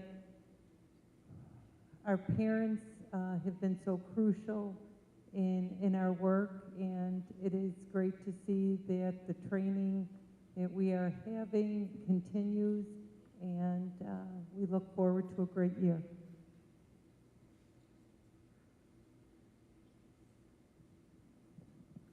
Thank you, Board Member Schuta. Next report is Board Member Dr. Kathy Evans Wood Brown, sorry. Thank you, President Belton Cotman. So I oversaw the first Executive Affairs, which is a new role for me, on February the 4th. And so the focus was on school safety. David Hills, our COO, along with Chief of Security Barbara Lark, presented this new safety protocols that we now have in place in our schools. So they're starting out with 6 high schools first, and it was a demonstration at IPREP the following day, which would have been the 6th, well, that first Friday, which would have been the 6th. And so what it is, I'm just going to surmise it. The students walk through a system, and yes, backpacks will be checked. They're going to check the book bags to ensure that there are no illegal weapons in them or brought into the schools. This is nothing new in Buffalo or any urban district. So students get ready. The book bags will be checked. Wanding will continue. And so we're starting out putting these systems in, I think they're called Evolve, that students will walk through. We're going to do the high schools first, and ultimately every school building, including our elementary schools, will have this system. It's not going away. This is something that will protect everyone in our district. So that was really a very informal presentation, and some districts already have it. I believe Rochester has it, Niagara Falls, and so now Buffalo. I also attended the NAACP swearing-in ceremony at Northland Workforce Training Center. President Reverend Mark Blue was the host, and really was the first in-person meeting that they've had since the pandemic. The Honorable Debbie Gibbons swore in all the officers in their respective posts for the 2023 year. And then lastly, I attended the Da Vinci stakeholders meeting yesterday, along with board member Jen McCulsey and President Belton Cotman, along with David Hills was there as well. So, you know, families were concerned about the stability of Da Vinci and its future site, the college level courses that don't have any relevance to transfer of college credits, et cetera. So it was a lot. And Board Member Mikulski probably will talk about it more along with our President, Belton Cotton. I'm not going to get into all the weeds because there's a lot of them. That's my report. Thank you. Board Member Jen McCulsey, would you like to report out? President Cotman, I'll try and make this brief. As it was mentioned, Saturday there was the Buffalo Parent Teacher Organization meeting, which I also attended, and the superintendent did speak about, you know, the state of our schools, brought the 5 goals for 25 right to the front and forefront of the conversation.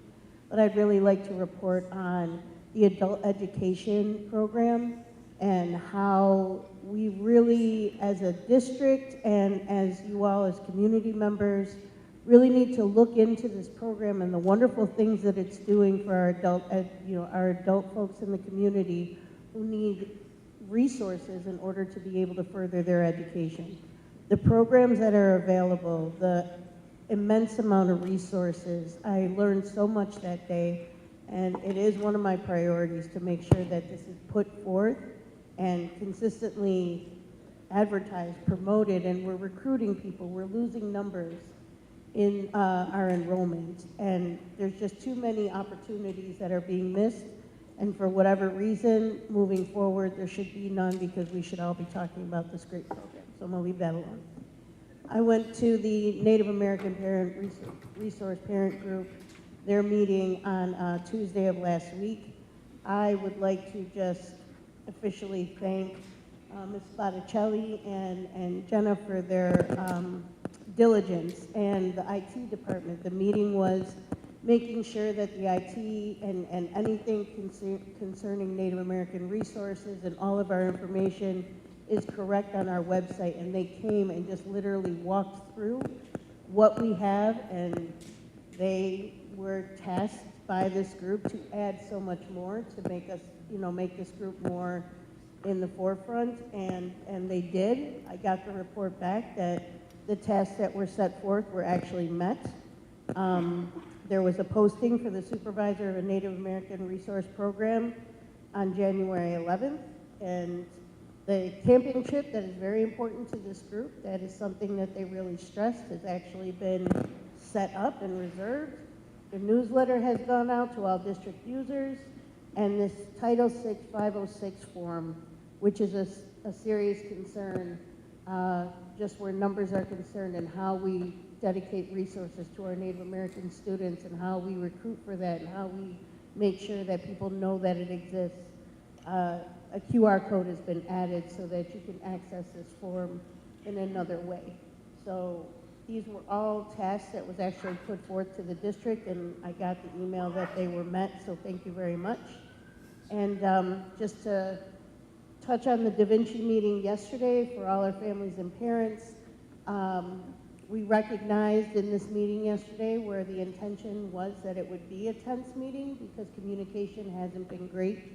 And now moving forward, the suggestions from the parents around how we communicate and the different levels and means that they would like for us to be able to communicate were captured.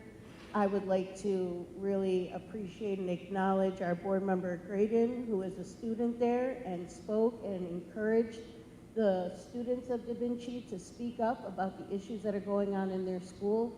We do have, there was confusion, there was a lot of questions, but this is the start of not only a dedicated monthly town hall meeting that would be an update of all of the happenings up into the potential move to Buff State in 2025 or September 2025. All that will be happening up until then, making sure that all the data that was collected last night is updated in an email form so people know that we heard what they were saying. They were able to not only talk and speak and ask questions right there, but they were given the option of writing questions, and we had them all collected. So I just appreciate that, the Da Vinci families, their patience, and knowing their frustrations and really feeling what they were feeling, and especially their athletics department and how they're suffering, and those families and students are suffering. I just want to, as a board member who represents that district, I learned a lot, but I'm also, there's two-way streets when it comes to the situations that are happening with the current state in Duville, and just know that you connect to us about any of this.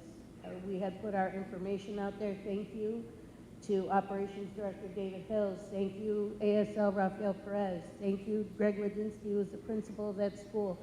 And especially to our parent engagement liaison, Janet Lopez, who just said, forget it, these folks are upset, we're gonna meet. Whether you wanna meet or not, y'all need to be there because they need answers. So, may not have been everything they wanted to hear, but we will be in communication with them moving forward.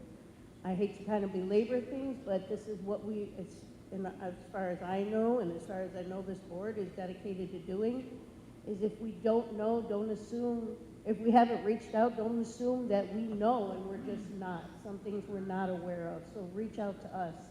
It is our job as the board members to, you know, the constituents voted us into these positions. So reach out to us so that we can do whatever we can to make sure that your needs are being met and you're being heard. Thank you. Thank you.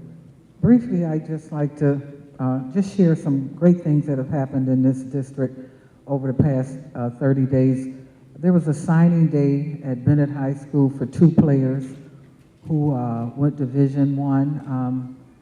Raynard Perry, Syracuse University, and Jaden Lewis, UB. The next day there was the Bennett Parade in which Larry Scott, Terry Schuta, myself, superintendent, we had a nice time in the parade. It was really well attended. Buffalo turned out. And Terrence Hurd was there. I'm sorry about that. Yes, Mr. Hurd was there. I also attended the McKinney-Vento meeting. Very impressed with that group. That group originally had earmarked around 70 students. With much effort, they provided over 750 students with support for the Christmas holiday. Kudos to McKinney-Vento. The best is yet to come with that group. Also attended the capital budget meeting. Board Member Woods and Hertz were also in attendance. There are some great ideas that are developing under the leadership of Chief David Hill and Juan Perez. I appreciate the efforts that they're doing. We are trying to move Buffalo Public Schools to the next level. I was at the launching of the iPrep for the Evolve security system. Madam Superintendent, I was very impressed with the practice that they had, where they took all students that came in late were immediately registered before they left that area, and I'd like to make sure that we start following that protocol across the district. I think that will ensure more accurate attendance records. In addition to that, last week I attended School 54, Greg Johnson. He has a iSTEAM school on Main Street near Leroy, doing some phenomenal work in there, and we are expecting greater things out of that building as well. I also went to Bennett High School, and Bennett High School is interested in doing more art to engage students who are on the other side of the school. And one of the suggestions that I came up with is the possibility of talking to the board about sponsoring a booth at the Allentown Arts Festival where our children can sell the things that they're making inside of the school and use the money to advance them. This district is really doing some great things. I don't want to belabor anymore, and I'd like to move forward if no one else has anything else to share today at this point. Thank you. I need a motion to accept the consent agenda. Motion to accept. Motion. Second. Okay. The consent agenda. Moving forward. Board member. Board President Cotton? I'm sorry. Before we do that, may I have a Thank moment? you. Okay. So, Thank you. Board members, I think it's number 25. It's an amendment to board. Talk in your mic. Can you hear me? Yeah. It's 25A. I think it's 25A, which is an amendment to Board Policy 1511 for your review and consideration. Now, typically, in accordance with Board Policy 1410, that would sit on the table for one meeting, and then at the second reading, which would be next month, you would be able to vote and pass that. But if it's the desire of the board pursuant to Policy 1410, you may entertain a motion now to waive the second reading. And if you waive the second reading, then you can vote and approve on that amendment to that policy this evening. So if there is a board member, board members that are interested in waiving that second reading, you would make a motion now in accordance with Board Policy 1410, waiving the second reading, which is of the amendment to Board Policy 1511, which is on the table as part of the consent agenda this evening. Do you understand what I'm trying to convey? Does everyone understand what we're doing here? Okay, good, okay. So So if can you're I have a interested- motion? Yes. May I have a second? Second. Is there any discussion? No discussion? So all in favor of those waiving the second reading signify by saying aye or raising your hands. Aye. Any opposed? Any abstentions? Okay, for the record, the second reading is waived and the board will be voting on 25A and its passage as part of the consent agenda this evening. Thank you. Thank you. Thanks, President Cobbin. Thank you, parliamentarian. So we have item 9B, line 1, Board Member Shuta. You have the mic.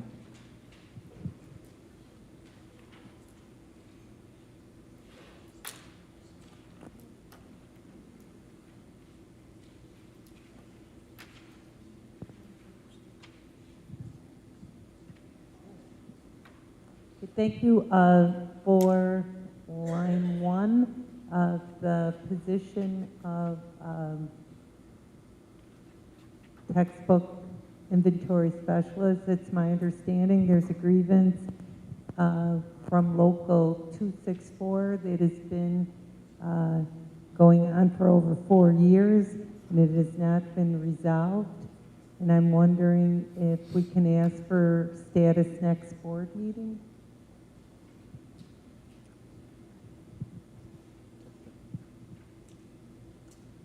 Yes, I can bring you up to date next board meeting and executive session and bring the relevant staff that have also, Director Cambria, who's been working on this issue for quite some time, and bring him to executive session along with myself to explain the status of that and why it is where it is. And so can we table this till then, or what is the procedure?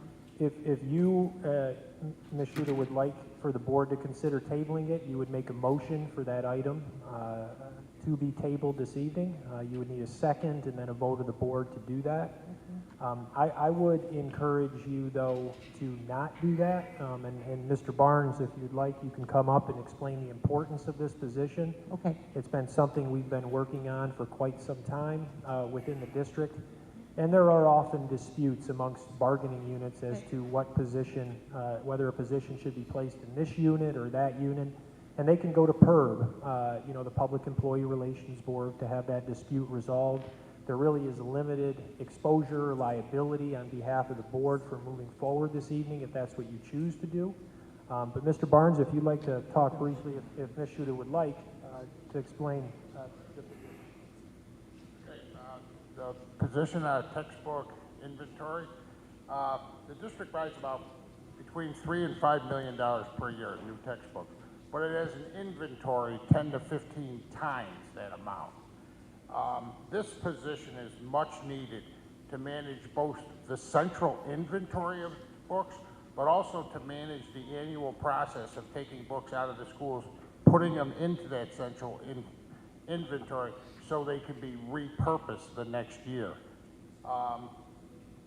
This position and the associated duties will save the district $200,000, $300,000, $500,000 through what we call cost avoidance.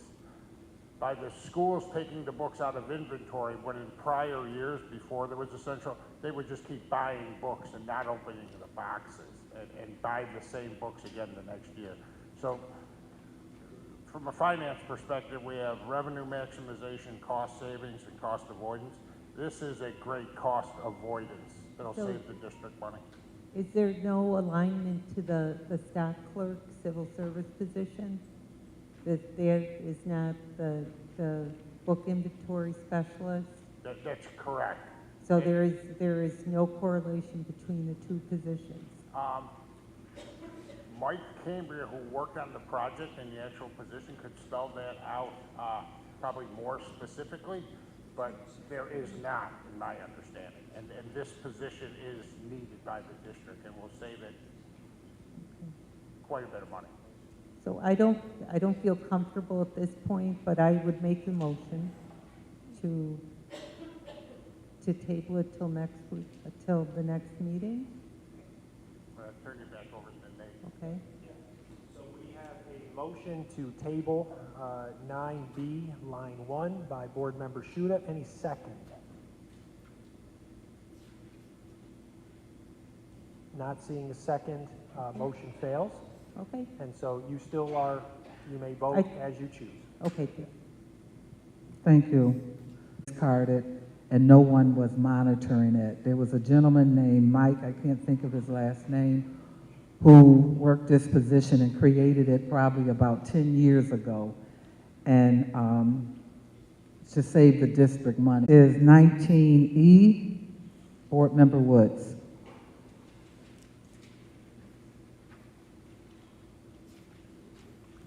Yes, this item is a $2.85 million item, and it says it is to give all the kindergarten grades to 6, the YZ training and program, which is something which I do support. I'm impressed with the idea of the robotics and drones, etc.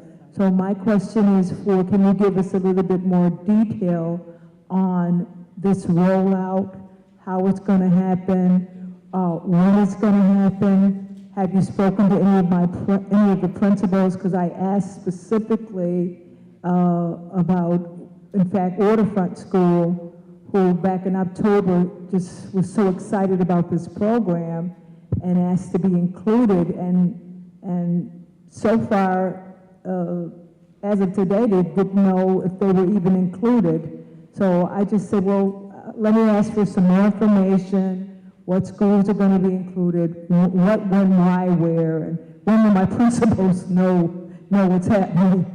So I would appreciate that, a little more info. Sure. The original intent of the plan was to start it with the after-school program, but it was determined that it was much more equitable to purchase these new kits so that every student K to 6 would have access. So all the elementary schools will be receiving these materials, and the instructional coaches will receive the training to work with the teachers so they can use the lessons and curriculum in the school setting. So every elementary school, every student will have access to the material. Well, so they will need to be procured based on your approval tonight and delivered to the district. And the training is already scheduled, so that would be taking place. I'm sorry, I don't have the dates in front of me, but relatively soon.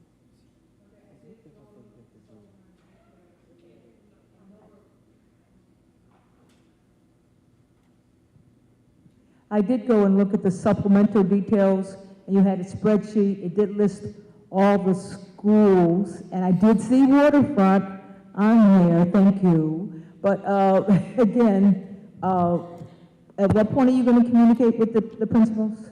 Well, as soon as we receive approval to move forward with the purchase, then we can share the rollout and the training plan with everyone. Okay, then I'll be in support. Thank you. So I'd like to say this particular item, board members, if we're talking about moving this district to the next level, this is it. Kindergarten, robotics, robots everywhere. Grade 1, aeronautics. Grade 2, solving problems with Spiro. Grade 3, designing robots. Grade 4, 3D printing, design, print, unlock imagination. Grade 5, prepare for flight. Grade 6, deploy your drones, science of drone racing. Grade 7, 3D printing, a pathway to purposeful printing. Grade 8, robots with a purpose. High school, 3D printing challenge, solving a real world problem, robotics. This is the award that, this is part of the national or international award that we received as a STEM Pathway District. Kudos to staff for differentiating Buffalo Public Schools in this manner. We are the first in the world, and we're certainly the first in Western New York. So we are preparing our children for the future jobs by moving this STEM-focused agenda. I can see in the near future where all of our children will graduate being able to code. Okay, it is just something to really think of. So kudos to the superintendent and staff for moving this forward. Thank you, Chief Academic Officer Botticelli. Thank you. Are there any more concerns or that need to be addressed? If not, Mr. Kuzman, would you please poll the board? On the consent agenda, how do you vote? Dr. Evans-Brown? Yes. No exception? No exceptions. Mr. Hurd is absent. I don't think he's been excused yet. Ms. McKeegan? McAcken. My apologies. No exceptions. No exceptions. Thank you. Ms. McCosey? Dr. Rivera? No exceptions. Mrs. Shuda? No exceptions. Mr. Scott? No exceptions. Ms. Woods? No exceptions. And President Belton Cotman? No exceptions. Thank you. Consent agenda passes unanimously. Thank you. Thank you. Okay, board members. Typically, we don't talk or do much during this part of our agenda, but I think it's important that we start utilizing this. What we passed today was a new business format, and I want to talk about that, or business agenda format. We have a student here who has been hanging in with us, okay? Graydon has been hanging in with us, but we need to consider when we will allow him to speak. And so I'm going to make a suggestion based on something that our council gave us, that we consider allowing him to speak after the speakers, before the superintendent responds to him, or we can do it later, but this will allow him to at least, we could go home earlier if he wants to go home and be there. And so I think, Mr. Kuzman, I think the board is in agreement with allowing him to speak after the speaker list. So I think I'm going to need to make a motion to amend our.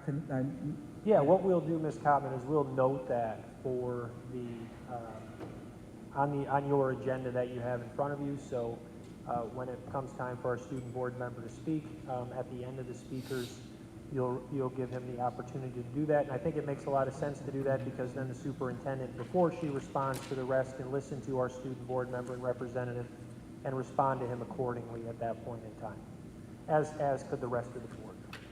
Okay, thank you. Because we want to be fair to him. I have a few things I'd just like to go over with the board. I put together, I initially started the committee chair list, and I have a draft one here.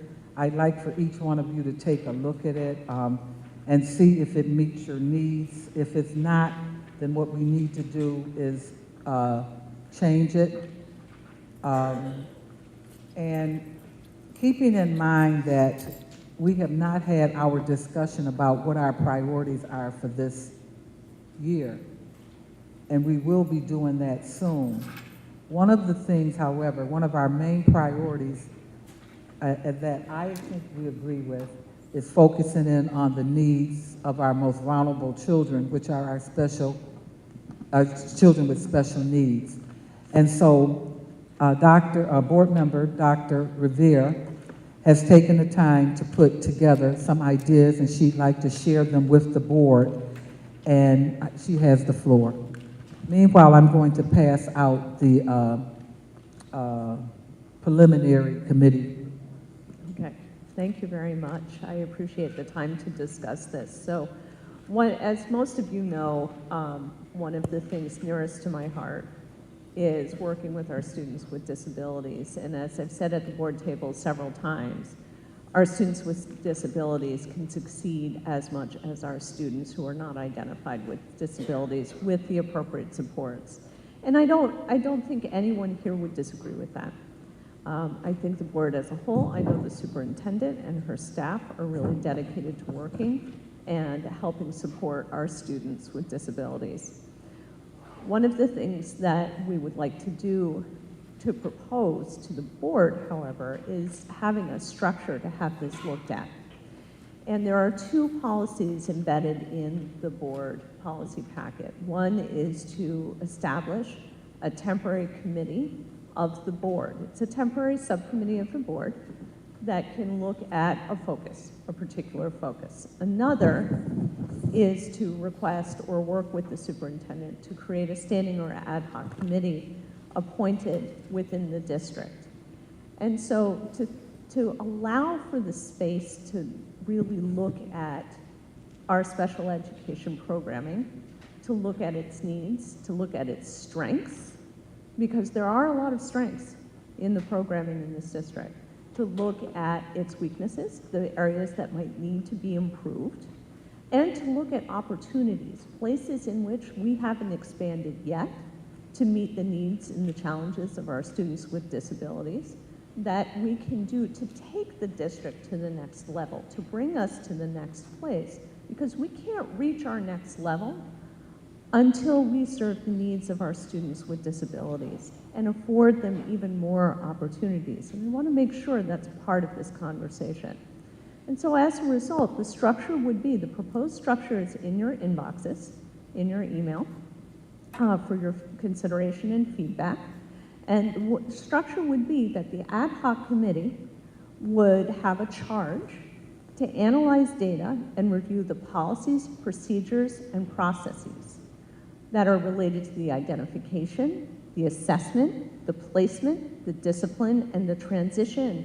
And transition in our world, transition is what are your plans after you graduate and you move out of the school. So, and the transition of students with disabilities. And then the committee will look at that, identify the strengths, weaknesses, and opportunities that exist under the current systems, and report out to the Board of Ed's temporary committee on special education. And as a part of its work, we would ask that it recommends goals that are aligned with the superintendent's goals, that are aligned with current work, that are aligned with state mandates in these areas of identification, assessment, placement, and transition of students with disabilities.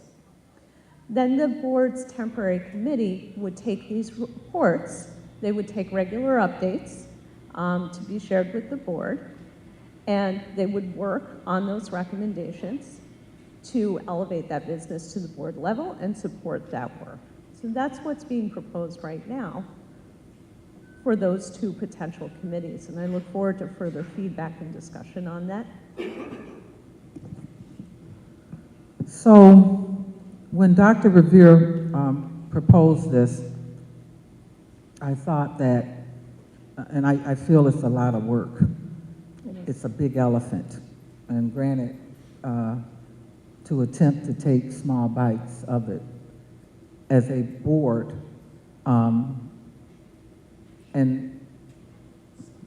as a group, I don't feel that she should be harnessed with doing it all when we have other committees. And I was thinking that as she works it, things that would fall under other committees, that the chairs would assist her in doing this. Because in fairness to her, that's the only way the elephant is going to get eaten. All right? Absolutely, and that's why the proposed potential membership would include the chairs of those committees, and so we'll have a structure put up together and will be inclusive of the whole board. So would you like to, I know you and the superintendent are going to get together Yes. and talk more about this. When would you like to bring it back before the board so I that would we like- can list it? So the question, I need to ask the board a question first and then go ahead and move from there. I would think in terms of appointing this, that should be at the next business meeting. So we would have a month to discuss. The only question is whether or not we want to have a work session to discuss this, or we can just go ahead and continue to discuss as a board. Really, no matter what, I would like to have that conversation with the superintendent first. We need to have a conversation, make sure that this aligns with the work, that this is helping to elevate the work that they're already starting, make a space for them to continue it. So would you like to at least, I think that the work session would be at least a starting point so that and then you could bring it back to the board after you've had a chance to work it. Now, where would you like to work it under? Would it be, because, which committee? Because to me, it can fall under education support or student achievement or executive affairs. It could It would fall under student achievement. You want it under student Sure, achievement? Okay. sure. Larry, okay, so, all right, that's good. Okay, so that's a good thing. If we can highlight our special ed department and the work that we're doing, and there's a lot of work, positive work that is being done, I'm very pleased about that. So it is going to go over to board member Scott's and next committee, and you guys will do something with that at that point. I shared with you guys today a blue paper. I'm going to start sending out paperwork in blue. This is an article about school governance matters, best practices for school boards to improve school outcomes. And although we don't have the time, it talks about 8 characteristics that are characteristics, of a highly effective school board. And I won't go through each one, but I do want to have a conversation with the board about this because this ties into the work, hopefully, that we're going to be doing with the Council of Great City Schools. And so what I want to encourage each of you to do is that if you have something you want to share with the board, like an article or something, let's start using different color paper, okay? It'll stand out, okay? It won't get like pushed in with everything. And I don't know, Ann, you might choose a different color, Larry, you might. You know, I'm serious, and that way we are educating Kathy, Jen, Terry. We may be educating each other on things, but I think it'll stand out. This particular article, I think, is well worth reading. It talks about the 8 steps, and then it goes into what does an excellent boardroom look like. So this is the work that we'll be doing, and all of this is about academics, about achievement. So I think it's a great article, and I wanted to share it with you. It's part of the Council of Great City Schools work. Now, this conversation I want to have with the board because I feel that we need to focus in somehow on and asking the superintendent to work with us on creating a customer-centric culture. And what that looks like is that each one of us have a customer and our customers in this district. This concept was introduced to me on my very first true job with Allstate Insurance Company years ago. And so that means that when I'm sitting here, okay, as board president, you're my customer, they're my customers, okay, he's my customer, and the question is, am I treating my customer the way I want to be treated? So ultimately what happens is that we tie this into communication, okay? In corporate America, the companies I work for, the phone did not ring more than 3 times, okay? And that's how it was. Somebody had to grab that phone in that office, and we had multiple people in the office, but somebody had to get that phone by the third time. That was our standard. When a person sent you an email, there was a time period you would respond back to.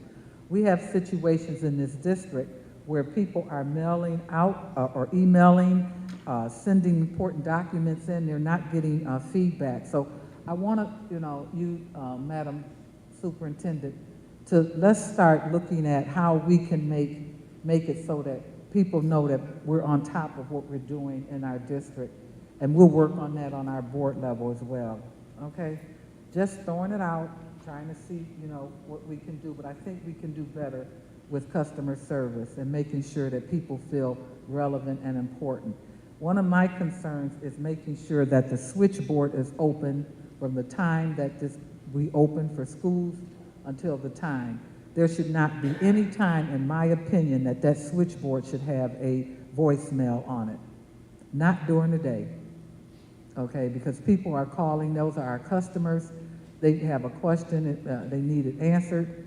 They've taken the time to call, we need to be there. So we're gonna talk more about, maybe you have more conversations with your staff on how that looks and how we can improve that so that we can be state of the art and first in class with that.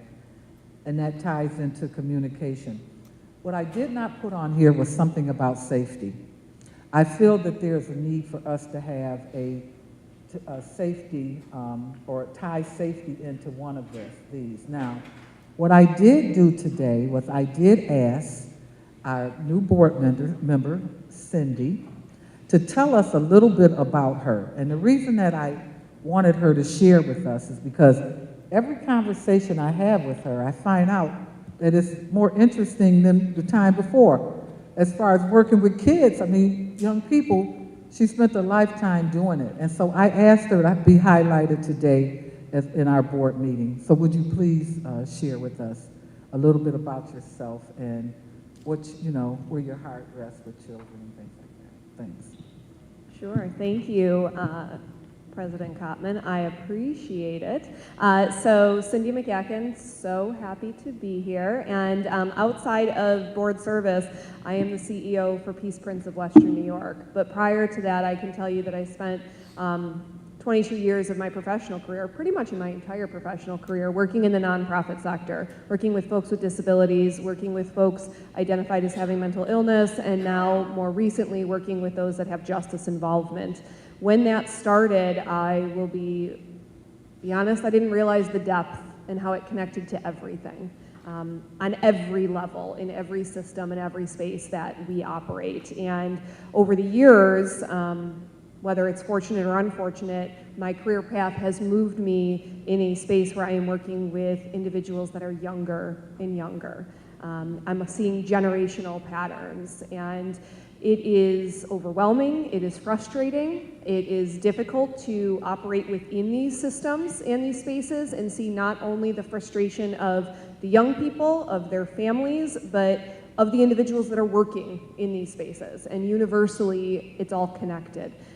So as an agency, while we worked predominantly for a long period with individuals that were identified as adults, so they were 18 and older, although I would argue that age, we now work with young people. And as an agency, our first opportunity to do so was with the Buffalo Public Schools and was with Title I, piloting out something in a very small scale, of rethinking how we connect with our young people that are justice involved, that are in East Ferry, that have some sort of involvement, whether it's through the courts and they may be out in community.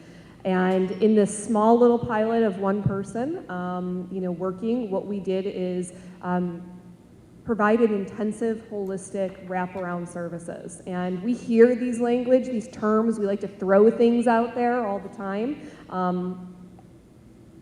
I've been doing this for a long time, and what I can say is that in most places, as community organizations, we fail.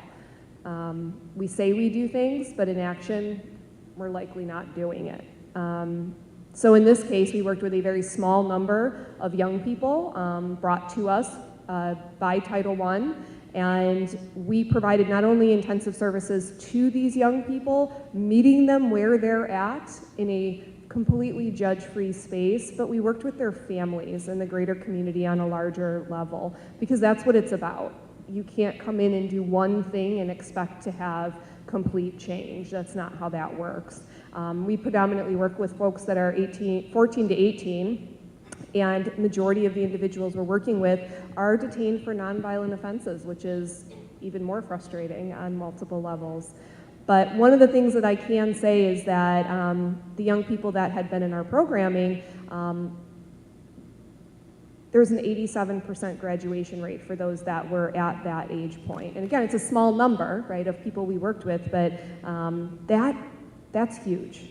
So I am very much about accountability. I am very much about safety and having structure, because I think all of these things are immensely important, but the humanity is often forgotten and how everything interconnects. So I'm excited to be here. I am excited to be working with everybody up here and working with everybody in the school district.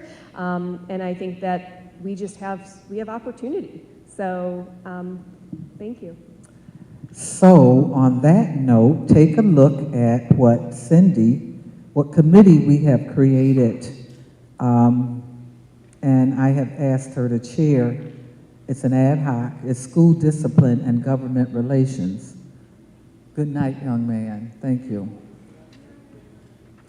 School Discipline and Government Relations. And so we will be developing that based on her experience and exposure.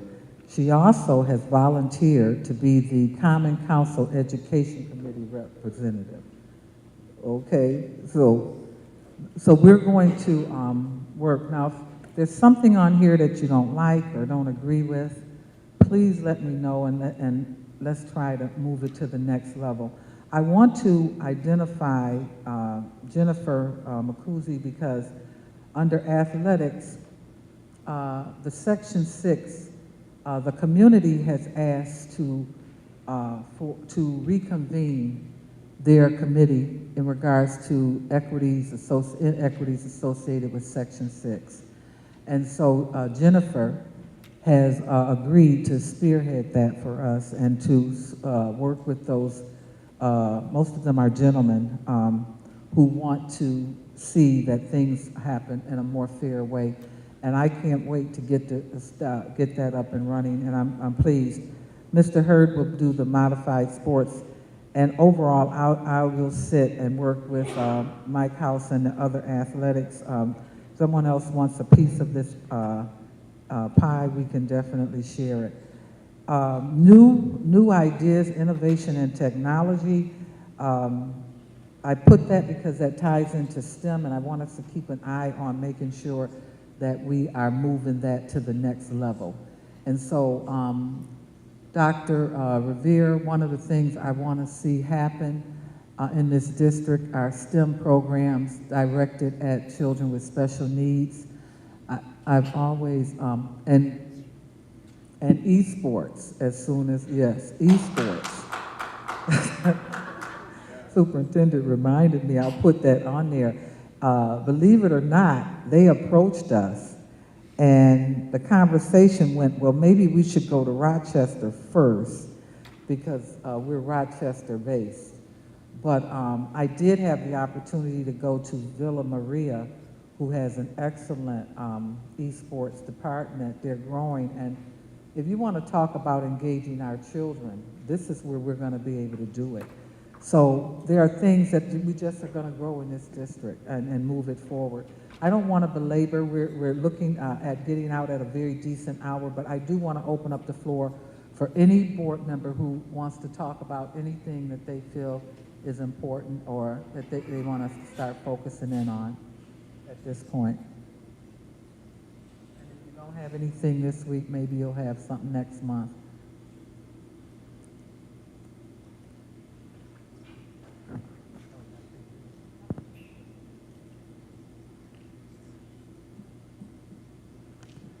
What's the process?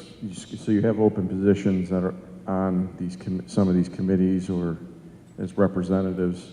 what's the process for us to express interest in them? All you gotta do is say it. Somebody, just say it right now if you want it. Well, Okay. let me just first state, and I mentioned this to President Petrucci when last year, for the Erie County Association of School Boards, I honestly have not been attending the legislative meetings. They're Thursday nights, third week of every month, the day after this meeting, out in West Seneca, and it's just impossible for me to get to those meetings. So Okay. I would like to give up that responsibility. No problem. I continue to be interested in the Common Council Education Committee rep and Conference of Big Five School Districts, if you're looking for a backup there. I honestly think that the Conference of Big Five is the best group that understands our needs and advocates best for our needs on a state level. And so I'd much rather spend my time with the Conference of Big Five than Erie County Association of School Boards. Okay, so I'm not clear. Do you have a problem with being the backup for the Common Council, or you, because that requires a meeting. You gotta go during the week, during the month. Or did you want? Yeah, just that I Because still have both the of- interest there. I'm But you willing both to. have a job. Here's the thing. So And the meetings aren't every month for. they're not? No, Oh, they're the gonna the be. Education Committee doesn't meet every They're month. going to be. Oh, they're going to be. Okay. This is a change of attitude here. We cannot, I don't know how, I want to be tactful with how I say this, but we have a situation where we need the Common Council to move some things forward for us. So we'll talk about those positions. I have no problem with talking to either one of you about it. It's no problem. I just saw that Lou had it like that last year, so I thought that was agreeable with you. But we will be expecting more from the Education Committee of the Common Council. We cannot let you're interested in that too, so we want to add some additional people, so maybe we might have to add an ad hoc before it's over. Because you have your finance and ops piece. We have a situation where we have millions of dollars on deposit, and we're not receiving any interest at all on any of it. And the law requires that we receive it. Okay, we also have a problem with violence in our city. And we have, and recently someone told me that they're not receiving any additional money because we gave up our art money, and the city has not been giving them any additional money. So what we'll do is we'll have a conversation off the grid on this subject. I'll be happy to make sure everybody is happy and needed, because there's a lot to do. But this not meeting about education from the Common Council on a monthly basis, I think we have enough issues that they have to address. I'm just going to throw my 2 cents in on that, though. We are the Board of Education, and so we primarily are responsible for the education in Buffalo. And although I appreciate the involvement of the Common Council, there are times where they are taking action on things that we're unaware of, or that are in contradiction to our mission and goals. So although we want them to be involved and partner with them, I would want any additional meetings to be in collaboration with us, with the Board of Education, with the district, with the superintendent, and not just scheduling more meetings that we're not a part of. Well, I think that's the conversation. I really think that's the conversation that we need to have with them. I mean, really, because if we are their, let's talk about that customer-centric environment again, okay? They're our customer and we're their customer. We need to talk about the fact that we have not received an increase in over 15 years. We need to have some strong conversations with the Common Council. You want to say something, Cindy? So I already shared a little bit about myself, but in addition to working with individuals, I am constantly working in that space. And so that is why I made that offer, because I do think there's opportunities to grow conversation, to not put, trust me, I do not want meetings just for the sake of having meetings, and y'all are gonna hear me talk about that and probably say it as time goes on. My bedtime is in 32 minutes. So, I mean, like I feel it 100%. But I do believe that there's opportunity to grow the relationship that we have, to start exploring partnerships, not demanding things. And that is a space that I spend a lot of my time. So I am very willing to do that. And I do think that there's opportunity with others, myself, however it happens, but there is certainly opportunity to cultivate more. Can I make a suggestion? Madam Jennifer? President. I'm sorry, Jennifer speaking. Yes. So, in my eyes, from day one, somebody should have always been at the education committee meetings, right? I know it was there and we were doing it, but I feel like that is a checks and balances position that I would really like highlighted, just due to the things we brought up today. But when it comes to Common Council, we shouldn't be limited to just that, because everything that they deal with, from businesses, from anything Common Council deals with is relevant and resonates with our families and our students and the community. So I don't know if it's a rotating, board members that go to the big meetings or how we communicate, but I don't want to limit it to exactly what we should just be doing anyway in a better manner, which I hope to improve. But there should be Common Council, like, we should be present in some way, shape, or form, whether it's district, whether we, whatever it is, it shouldn't be just announcements of what things are happening, things we learn on Zoom. We should be made well aware, based on what you had just said, of how, how much everything we do resonates with each other. There is a clear, I wouldn't say disconnect, but there's a bottleneck that this city suffers from when the people in government do not speak to each other the way that they should. And I'm kind of done with, hey, we should meet with the individuals, when we know it takes the entire board and the entire council to make moves and to do things. So how do we, and I'm not saying figure this out now, but how do we interact as entities on a much regular basis so that we can share? How do we make sure that our board meetings and their board meetings are captured so we can create, some sort of data system where anything resonates from meeting to meeting that we're talking about, that they're talking about? Our city we have experienced so much, we can say that over and over again. It's now starting to sound like a movie on Lifetime, but honestly, our city needs to communicate on such a higher level, and here's the conversation that makes that happen. But where do we go from here? So I'm definitely down with helping on however level with Common Council, but I do agree that if Ms. McCutcheon Board Member McCutcheon is always in that space, it makes sense. And this is something I know Board Member Scott is always interested in. But I just feel like we need to be in consistent communication with the Common Council. Our budget is twice the size of this city, and our families are representative of each of their constituents. That should just be enough for us to be in consistent communication. Go ahead. I'm sorry. Next, Paula Wood. I had wanted to point out that I agree that the Common Council. Pull it down. I agree that the Common Council Education Committee is extremely important. We saw in this storm that people died. People couldn't make it to the end of their street. They couldn't see in front of their faces.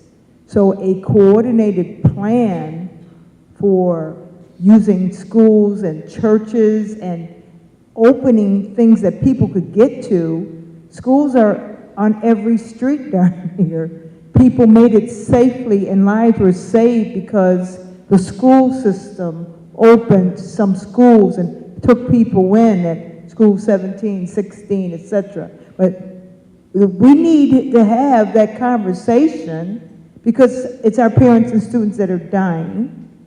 And we need to have that conversation about they're not clearing those corners and streets, and our kids are in danger. We need to have that conversation.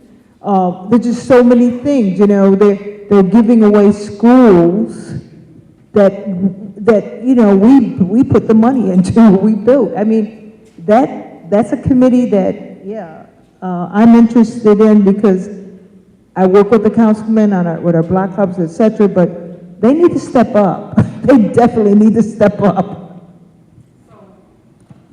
It sounds like this needs to be an ad hoc committee. I mean, but I need help in understanding how do we bridge this. Well, Sorry, okay, Karen. so, Board member, so maybe I'm misspeaking here, but I was under the impression that, you know, Dr. Caresses was instrumental with this piece as well. And so there needs to be some kind of alliance, if you will, because we don't want it to be an area where everything is separate. Dr. Caresses has information, Cindy has information, Jen has information, you know, it's just fragmented. And so this is an area where I do believe that there needs to be an ad hoc, and the focus ultimately should be the same, you know, or the goal should be the same. So this needs more work. Yeah. This is a hot topic. I'm glad to hear it. So I have no problem setting up an ad hoc for it. We need to get on the phone and decide what each one, like I'm looking at how we're going to approach this. I don't have really a strong relationship with Common Council members. It's not my, you know, I know them and some of them know me. But we can definitely talk about how it's going to look. And we'll we'll move this, we'll table this for now because I wanted to try to wrap this meeting up by 8:30. And we're going on, but I'll be reaching out and we'll be talking more about it because I didn't know it was such a hot topic. I'm glad. I'm really glad. It's because I see, I think it's a great idea.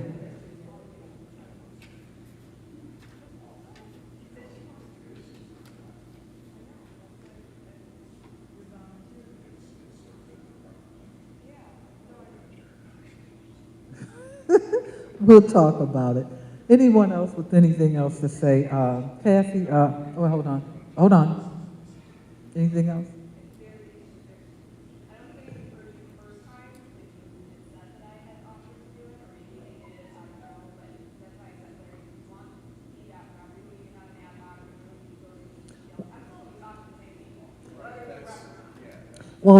Well, the only reason for an ad hoc is that ad hoc allows more board members and you to assign different people to different things. But it's fine. We don't have to. We're good. I want to see how that develops too. Is there any other discussion on this for now? We're good. Okay, Kathy, do you have a motion? I have a motion to excuse Terrence Hurd, Board Member Terrence Hurd, from the meeting today due to personal reasons. Jennifer, second. Can I get all in favor? Raise your hand. Any opposed? This is for excusing Terrence from the meeting tonight? Yes? Stick your hand. Okay. No, all hands are up. No nays. Okay, fine. Thank you. All right. So if that's it, then we can conclude our business for this week. Our business meeting for this month. I want to thank each and every one. The superintendent, you have anything else you want to say? Okay, thank you, staff. Oh, hold on. Oh, I forgot about bereavements. Who's reading the bereavements? Okay, Dr. Revere, thank you. Thank you for helping me. It's been a long time since I've done this.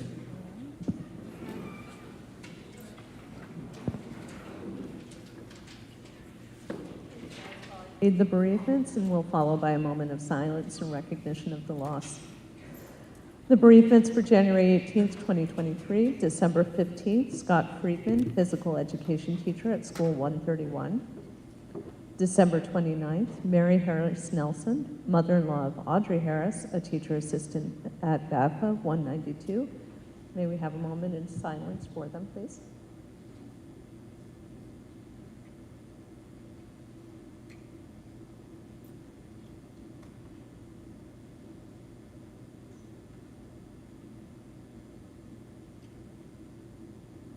Thank you very much. Terry Shooter has something. I'd also like to recognize Sherry Jarmus, teacher aide at Southside Elementary, who was buried last week. And she was with us probably, Darlene, over 25 years and was still active in teaching as an assistant. And Mrs. Cotton, a moment of silence.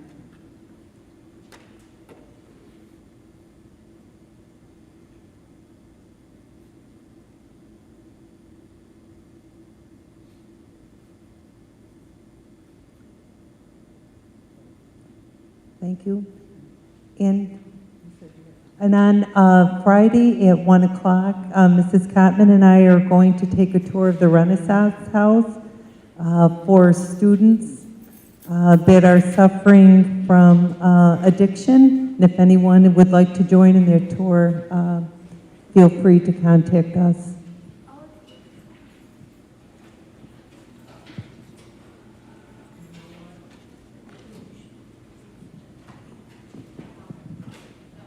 You know what? Jennifer just brought to my attention that we did not acknowledge those lives that were lost during the blizzard. So we're going to take another moment to do this. I'm sorry. We'll be better next month, but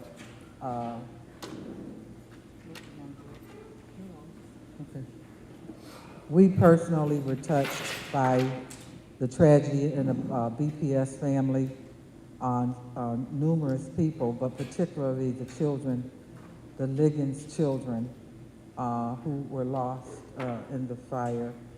In addition to that, there were over 40 plus victims that also succumbed during that period, and we would be remiss not to acknowledge them. So a moment of silence for them. Thank you.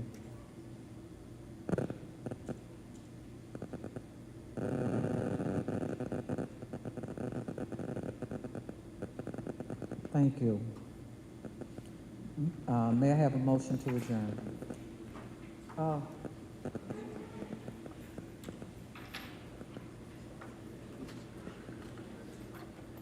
we passed it. All right. I'm sorry. Yeah, okay. So Larry moved. Who second? Okay, Jen second. All right. All in favor? Anybody want